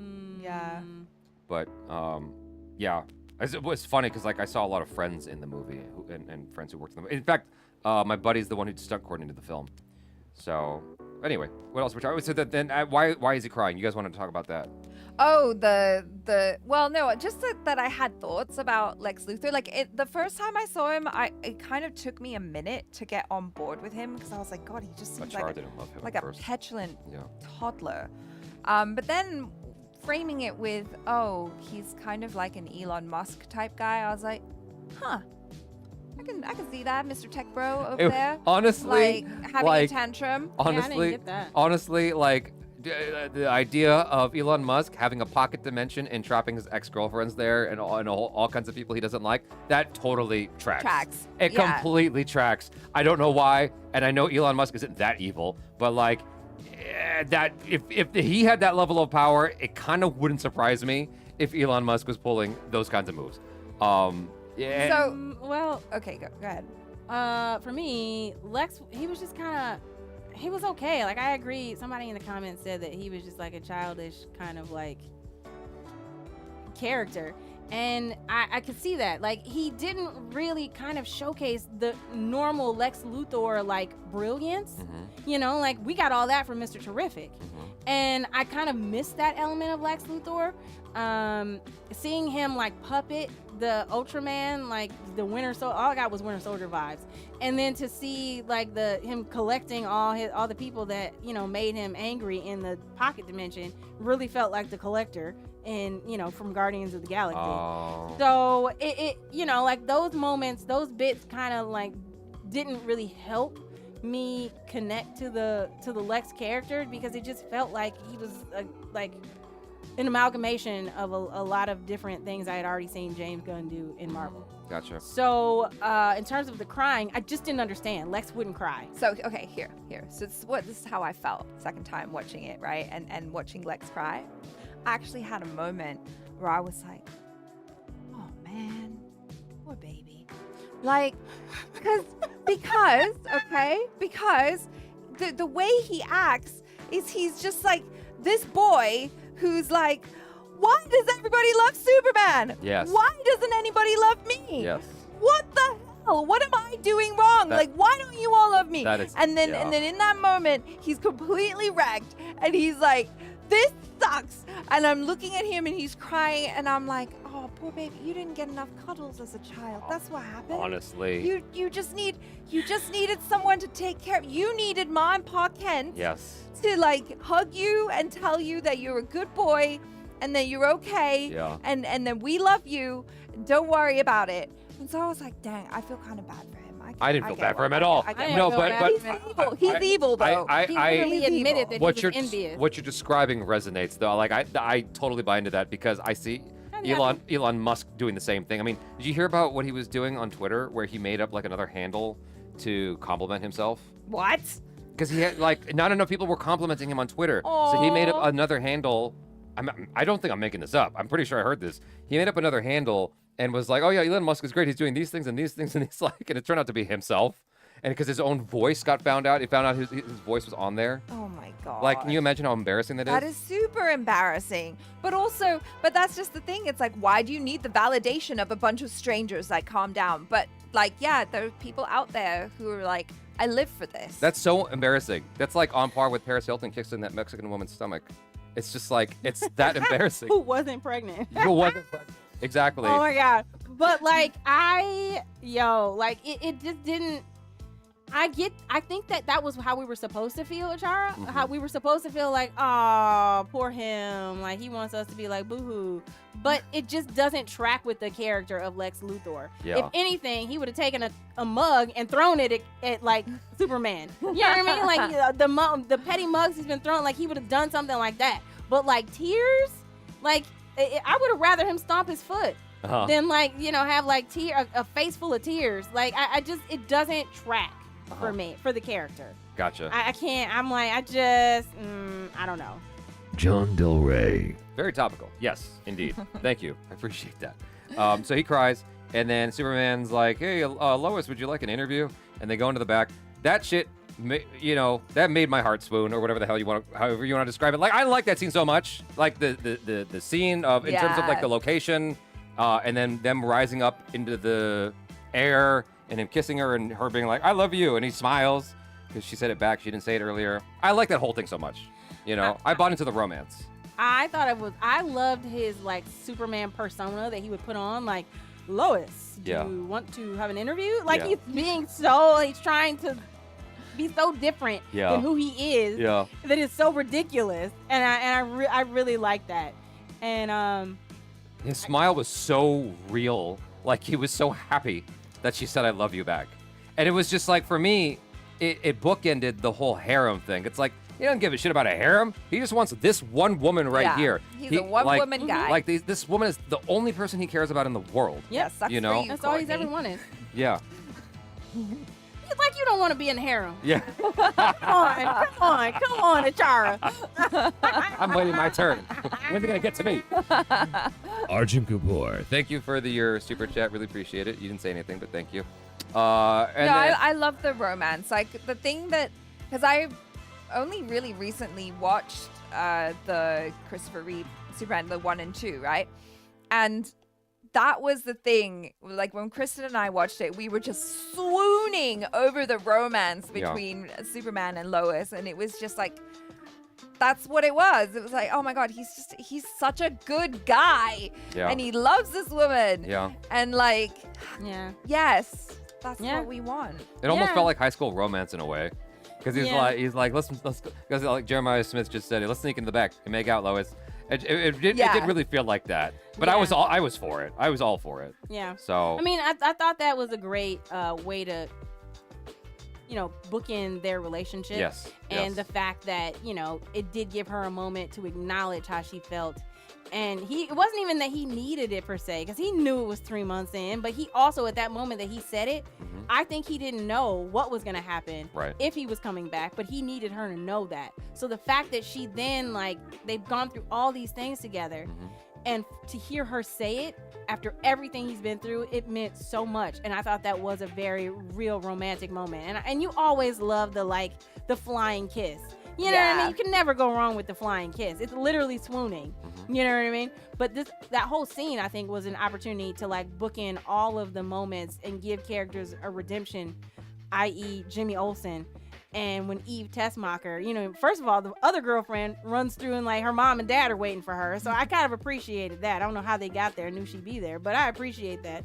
And then to see Eve Tessmacher have like the airport run with Jimmy Olsen, and he didn't reject her. He did really kind of like embrace her and give the smile. Yeah. It seemed to me like they definitely were gonna have a weekend. Yeah. I don't know if they were getting more than a weekend, but she was gonna get her weekend. She is owed like a month. She's honestly, owed at least. Listen, a month. Listen, she is owed a full year. She saved the world. Yeah. She saved the world. What was the last shot of the movie? I don't remember. I saw it twice and I can't remember what the it was very the flying kiss, wasn't it? No. No. I don't think so. I don't know. Maybe you're right. Maybe it is a flying kiss. I don't think so though. Oh no, it was the. Oh no. Was that the thing in the Fortress of Solitude and where they turn on that was the last scene. That was the last When scene. he was healing. Hold on. Yes, So, yes. Neil Booth. Thank you for your super chat. You've been very generous in this live stream, very much. Thank you so much, man. I like that Superman had respect and love for all life. That's very Superman. I like the bright color palette. I didn't like the change to Superman's message from his Kryptonian parents. I respect that. That's fair. Yeah, I get that. I mean, there were changes in this movie where I was like, oh, well, that's not. I mean, I liked that his Kryptonian parents in past movies were like so positive, and that they really, to me, like they cared about human life and all of that. Yeah. And that they were different from the other Kryptonians. So yeah, I mean, it was weird, but I just kind of went with it because I'm like, I'm just curious to see what this iteration is. So the last scene before the very end is Supergirl showing up, right? That was the that last post-credits? No, Yeah, no. Just no, post-credits? No, No, it's in, it's- it's in the movie. You're right. It's You're right right. before the end. Yeah. So she shows up to get her dog, and she's drunk as hell, and you were thrown by that. My impression is that James Gunn wanted to like flip the image of Supergirl, that the Yes. goody two shoes, whatever. Yeah. That was my impression. I was However, go ahead. I was fine with that. What was weird to me is a persnickety thing in my brain because Superman goes, she likes to hang out on planets with red suns because she can get drunk on planets with red suns. I'm like, then why is she drunk right now? She's on the planet with the yellow sun. She should have been detoxed from the yellow sun at that point. It doesn't make any sense. Yeah. That's the only thing that I didn't like about that. The whole thing with the dog kind of, violently shaking her up and down, and then That was funny. her going bye bitch and all that stuff. I was fine with it. It was amusing, so it didn't really bother me. It didn't like make me roll on the floor laughing, but it was amusing enough that I kind of chuckled and moved on. Yeah. Well, I mean, the difference though, though I really thought that the bye bitch was funny.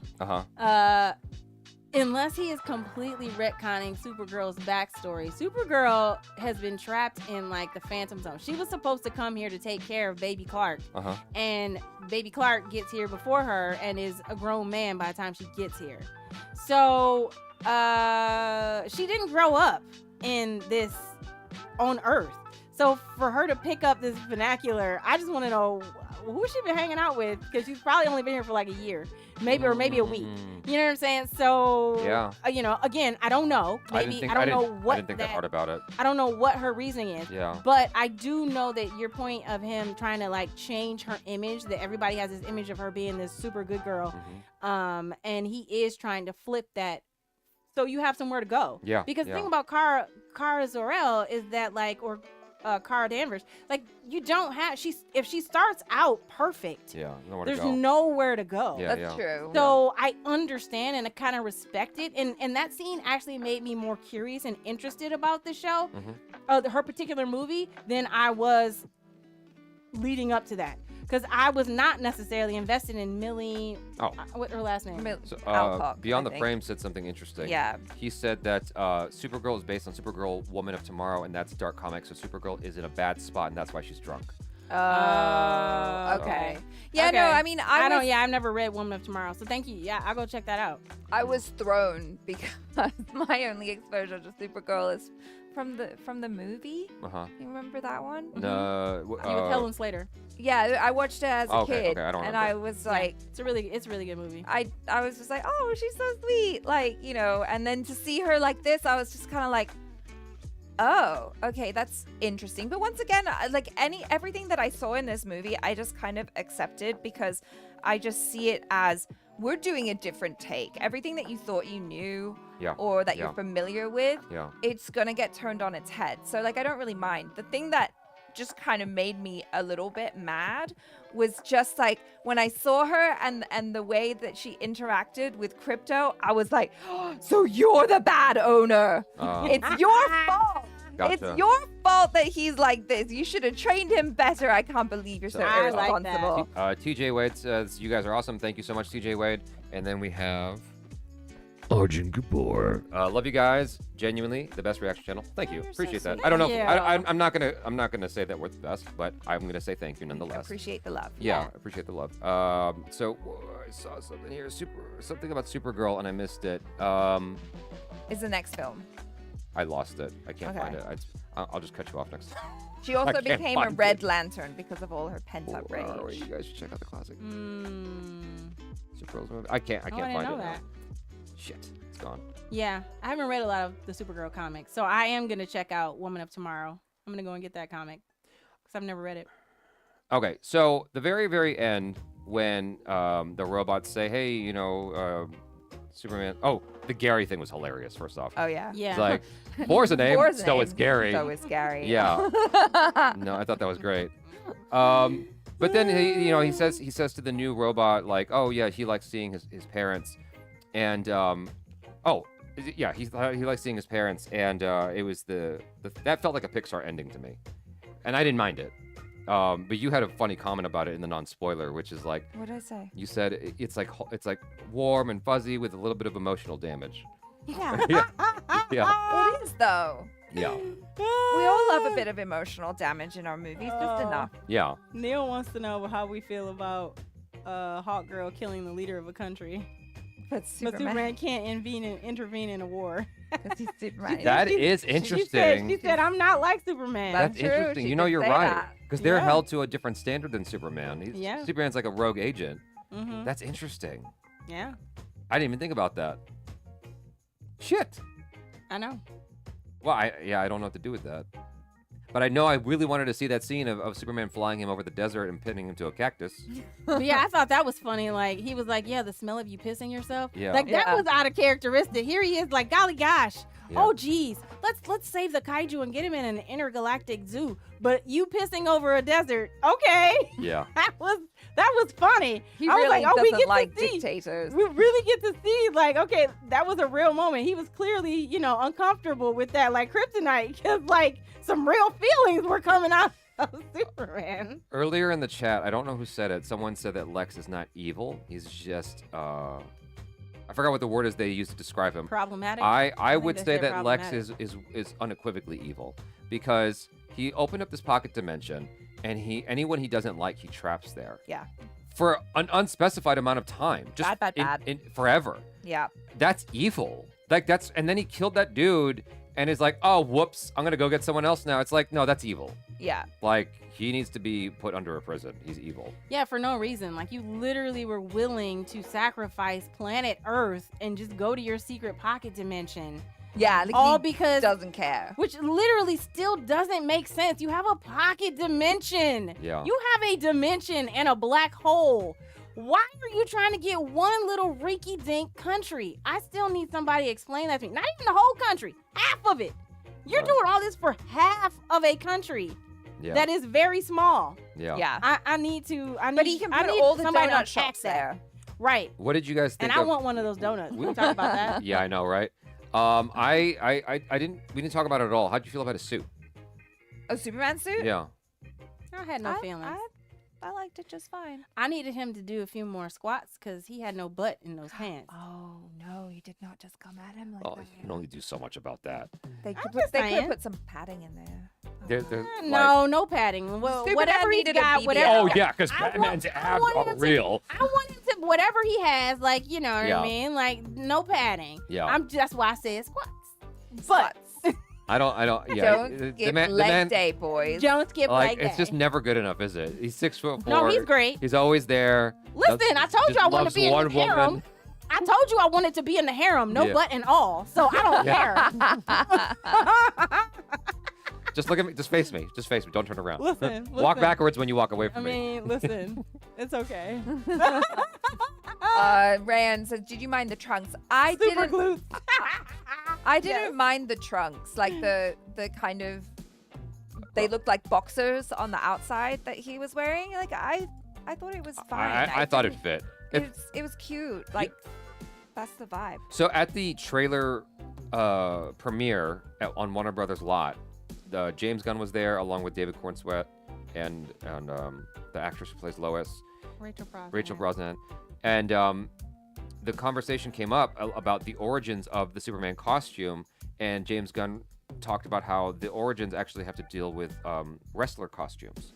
And I had no idea, but when he said that, it clicked. I was like, "Oh, that makes so much sense." Like what inspired the Superman costume, and then you look at him in the movie, it's like, oh, like it totally tracks, and I was totally fine with the outfit, knowing that information and it being a younger Superman. Like, I don't know if I'd want to see this exact costume for the remainder of the movies, but I was fine with it for this one. So I just didn't know why he had a utility belt. What was in there? Because that little belt had Oh, like did little he? squares. It had little squares. doesn't it always have that though? No, but it had multiple squares. Like it had like I just wanted, Snacks. yeah. Like did he? Oh, he had snacks. Super snack. Super snacks. Snacks. He had a donut in there. Okay, I accept that. I don't. Like, what, yeah, because what does Superman need really? Oh my God, you're Super right. snacks. Like I just want to know what's in the little. I just want to know what's in those little. No, it's just a design. Oh, it's No, eye in drops. the movie, there were little squares. I was looking. You were okay. I believe you. You know, I was looking. It wasn't just a belt. It was like little pockets. I mean, not pockets, obviously. This is that's the wrong. official. This is an official image right here, though. You're right, Yeah, and but those that's are in little the poster. squares. That's painted. You know what I'm saying? Like All there right. are little squares. just want to know what's in the little squares. I didn't think too hard about it, honestly. Listen, you only at he didn't have pockets. Okay, here. This is an image from the movie. Yeah, I don't You know see if they're. those? They're little boxes. That just looks I like think a it just design. looks like a belt. It just looks like a design. But I'm now. now I want to know. Now I'm like, I really want House Superman keys. to have a Right, he said house keys. pocket. I want him to have some fun. Yeah, he's got to have like little something in those little squares. You can't tell me those little squares don't pop up. Okay, but so after that sequence, and it's like it circles around him. There's the whole like poppy music at the end, right before it cuts I to feel like credits. that was the Mighty Crab. Was that the Mighty Yeah, Crab? it was. No. Mighty Crab Joys came after. Oh, was it? Yeah. Oh, okay. It was a famous pop song. I just can't remember what it was. Oh, it was with Iggy Pop, right? Yes. The I'm something punk rock. Yeah. That one. That one. Yeah. Which I I thought like that. it's- like that it's- too. It speaks to his personality, so it's fine. mhm. It's just it contrasts the traditional way of doing Superman movies, which is just like movie score. But it was fine. I liked it. I didn't love it. I liked it, if that makes sense. And so after that, we have the post-credits scene with him in space with the dog, which didn't make sense to me because Krypto just left with Supergirl, and then just It was afterwards. It was she came back. I thought she was left. I thought he left to the red sun, I mean, red planet with. That didn't mean she didn't come back. I don't know. She obviously came back. I liked that though. I thought that was so She- cute because like Crypto's his buddy. Crypto's She his looked like friend. somebody who always needed a dog sitter. Yeah. She Okay. looked like Exactly. somebody who would always be like, "Yeah, I'm going here. Can you keep him? Good job. Thanks. Bye." You know what I mean? TJ Wade says every time your videos, it always makes my day. Really appreciate you guys. Thank you, TJ Wade. Okay, I'll acquiesce. It's fine. It was Yeah. fine. I liked That- it. I liked his little paws coming around. Yeah, his it's little so face. sweet. All right. It was super sweet. Yes. Because now Superman has an appreciation for Krypto. I think that's what the moment that scene was. Because he kept saying he's such a bad dog. Like, you know what I mean? Like, Krypto, heal. Krypto, sit. Krypto, ugh. You know what I mean? Like, and this is the moment where Yeah. you really get to see him embrace Krypto. Because Krypto saved his butt. Yes. It was remarkable that Superman You didn't know, realize that Brains over bronze. It's remarkable that Superman didn't realize sooner that Lex Luthor's cameras were around him all the time. Whenever Ultraman was around, it's like, oh, that's how you see me. Quick, Krypto, get the toy. I'm like, what? Why didn't this come up 10 minutes I know, ago? It was just one of those things. Yeah. You know. Neil Booth. It sounds like, what does he say? It sounds like I'm trashing the movie. I liked a lot of it. Just wasn't the Superman movie I was looking forward to seeing. To each their own. I get you, man. I get you. Yeah, no, Yeah. and like we already said at the top of the live stream, like if it sounds like we're getting into the movie, it's not that we didn't like it either. It's We clearly did. it's just that there were clearly some Okay, issues, so some holes, you know. But we're Brady having Con- fun talking about it. Brady Kahn says woke movie. I gotta address something. Firstly, the way the word woke is used is wrong. It's like what it's been appropriated for doesn't. It's like that's not what how the word first came about, and everyone is just using it to mean stuff they don't like now. Anything that's like remotely liberal looking is now woke. It's like that's not what woke means though. That has nothing. Can you break down what woke is? You don't want to? No. I Okay, don't wanna touch we're not that. gonna go into it. Well, yeah. I didn't think it was a woke movie based on Because the it's- term that has been appropriated to mean. That's not what woke is, first off. But if we're gonna go with that definition, I didn't see it as woke. It was a movie. I So- feel like I just don't feel like giving credence to the word being a negative thing. Like it's taken on a negative connotation, Yeah. and it's really not fair. Like you can say you didn't like the movie, Yeah. but to say that it is woke, there was nothing in that film that literally, unless you're talking about being a human, that's the only thing that really was the conversation piece. If you're talking about like press junkets and things that were said outside of the parameters of the actual 2 hours and however many minutes you watched the film, it wasn't there. Yeah. So yeah, that's just my personal feeling, but yeah. Yeah. I mean, I feel like there were definitely things in the movie where I could see what James Gunn's point of view is Right. on current events Right. and stuff. Right.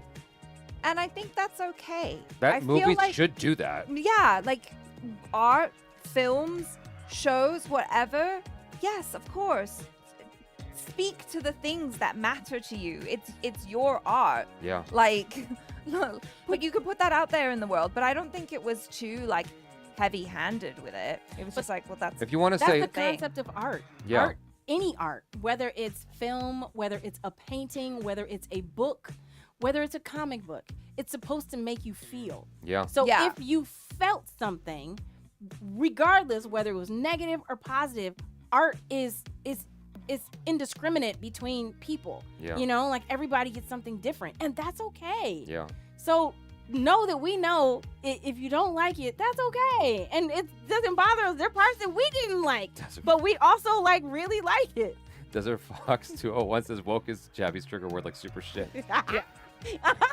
It might be. That's so true. It might be. It really is. I just see it used, and it's like you just mean like liberal leaning. That's not what woke is. Stop calling that woke. I just hate like. Anyway, like a old friend of mine used to hate the word irregardless. He's like, that's not a word, but it became a word later because people said it so much. But it's actually not a word. It's like you have regardless and irrespective. Those are different words that have meanings already. You don't need to say irregardless. People are just saying that to sound smarter. I love it when people say irregardless. It's not a So- word. and I know Yeah. that's why it's entertaining. But then they get so mad when you say it's not a word. Yeah. No, yes, it is. It is a word. Yeah. It's irregardless. I'm like, no, it's just regardless. regardless. Yeah. People like to say the word ironic when they and they're always using it in a way that's not even close to ironic. They just mean a coincidence. Like rain on your wedding day. Yeah, exactly. That's not ironic, but the song's great. Yeah. You Yeah. want to talk about the last post-credit scene? Yes. So the last one is them looking at the crack, which honestly, like I watched it twice and it was slightly amusing, but the whole theater laughed at each showing, and I didn't laugh when Superman's like, "I'm such a jerk," and I'm like, I don't understand why that's so funny. Well, because like he's really not. That's the thing. But like he just takes it. He's like, oh man, I'm such a jerk. All right, You know, I can be such a jerk sometimes. I'm being dense. It's fine. But I just thought, you know what's funny is that when I went back and watched it the second time, I looked for that moment before, we get to it at the end when they're having this discussion Yeah. on like what. And what was funny to me is that like, did Mr. Terrific like fix that actual building? Like, why was he having so many feelings about? that Yeah, no, I building think being just a little bit off. Like, I think that's the whole point, right? Because he's like, shit, like you try then. Yeah. Like, Exactly. I could totally relate to that. You know, like when you do something and you do this thing and it was like so difficult and tiring to do and it's just like slightly off, but you're like so done Mhm. and you just don't want to do it anymore. Mhm. Yeah. And then this guy who didn't do anything just points comes it out. over and is like, do you think like maybe What I would've- flipping tables, I'm leaving. Goodbye. What would have been funnier is when, and again, I'm rewriting, when Mr. Terrific walks away, instead of him saying like, gosh, I'm such a jerk, I shouldn't have said anything. If he should have said, man, I shouldn't have said anything, and then he just pushes the building so it's flush, that would have been funnier to me. Oh, gotcha. Do you know what I'm saying? If Gotcha. like that would have been funnier. It's like, oh, I shouldn't have said anything. And just fixed it and then walked away. That would have been hilarious to me. But again, I'm a nerd. Well, that's also expensive. That's just more money at that point. Yeah, but like the whole city was kind of off a little bit because it was broken. It's like if you took two pieces of a glass that, you know what I mean? Like anything, it's not going to perfectly go back together. Right, yeah. And It's so really, really this hard. did- Although they did try with that one building. When they closed the rift and that one building came back together, but it was still in shambles. Yeah. Yeah. Why are you putting Yeah, like, shambles? why? Why are you putting that back together at all? Somebody's just got to knock it down and rebuild it. That whole rift is just another example of how evil Lex Luthor is in this movie. Like, Yeah. Is there another film that shows an even more evil version of Lex? Because like so many people died in the process of trying to get away from that shit. Right. Yeah. And then the guy the whole time was like, let We me need just to put close the it. code in. Yeah. Like I can close it right now. And he's like, no. Well, yeah, and Mr. Terrific's He's- moment. Yeah, in he's that, like, I don't need your help. I'm Mr. Terrific. But yeah, but he said something else. I'm like Mr. something something terrific. I'm like goddamn Mr. Terrific. that part. Yeah. I was like, that was funny. I don't need your help. Like it was so like. Yeah, that's when he owned the name. Because like Yes. earlier the name was Goofy, and then but like Nathan Fillion making fun of his name is what made it stick in my brain. Yep. He's like, you don't have a vote. You're called Mr. Terrific. I'm like, okay, now I remember that forever. But then he's like, I'm goddamn Mr. Terrific. I'm like, hell yeah, you are. You're the best character in the movie. Yeah. Hands down. I mean, he was great. Everything he said was just like spot on. Yeah. So anyway, we've covered this front to back, up and down. You guys, hopefully you enjoyed this live stream along with us. We're on the right thing. And if there's any other like last second questions, like I don't know what else we can answer or what else we can talk about. Is there anything else you guys want to talk about before we close it out? Soulmare said, "Are you nuts? Isn't Mr. Terrific originally black? What the F?" Oh, he must be responding to somebody else. Also, Oh, I think okay. you got a fan, Courtney. Hmm? Meryl Jack says to that girl in yellow, "I'm a nerd too. Let me show you." Oh, I'm giving nerds it. unite. Nerds unite. Just make sure you keep your Yes. hat on. That's all.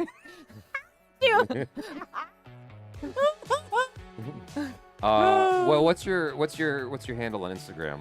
Courtney Scott Wright. C-O. Cortney. Yep. There you go. So y'all can track her down Right with the W. and harass her all you want on Instagram. All right. So I guess that's it because I don't see any new questions popping in. I was giving it a second before we close it out just to see what else. If anyone else wants us to cover anything else, it doesn't look like it. Are we getting more DC animated content soon? We should get on that. Yeah. I miss my DC animated. Do you think movies. Superman was emo like Pattinson and Batman? Oh, it's an interesting comparison. I guess. He certainly had feelings. He had And he feelings. wasn't afraid to express them. He's a little punk rock. Yeah. Yeah, he was definitely punk rock. Yeah. I like that though. Yeah. And I like the whole idea of like maybe kindness is the real punk rock. Will says, I got David Cornsweet right behind Reeves as my favorite Superman. Yeah, it's hard for me. Like right after we left the movie, I was kind of like, he might be my favorite, but it's kind of almost like neck and neck between Christopher Reeve and David Cornsweet. It's like sometimes it's Christopher Reeve, sometimes it's David Cornsweet for me. How about you? I think I would agree with that. Like, I mean, he's definitely right after Christopher Reeve because they're neck and neck. Henry Cavill was just a different kind of Superman. And I loved him as I love Superman him. too. I love what he did. He was almost like that weathered version of Superman who has been doing this for a very long time. You know what I mean? So I definitely enjoyed what he did, you know, and because he needed a rebirth. He needed to like remember why he chose to become Superman. Juliana Ramirez, yes. Henry Cavill was sexy. He was just sexy. He You was- know what I'm he saying? was so filled out the sexy. whole suit. Yeah. But he didn't skip leg day. He didn't skip leg day. No. Yeah. Yeah. All right. I think we've covered this. I don't see any new questions. I just don't see any new Jaby questions got coming in. Like, okay, Uncomfortable. all right, let's be done. No, I Let's just be don't see. I just done. don't see anything new coming in. So I don't want to ramble just to ramble. Y'all, thanks so much for hanging out with us. Thank you for all the super chats in the super chats. Really appreciate it so much. That was very generous of you guys. And we'll see you around soon. I'm Jaby Coy. This is Courtney Scott Wright. and Achara Cook. peace out. Love y'all. Bye bye.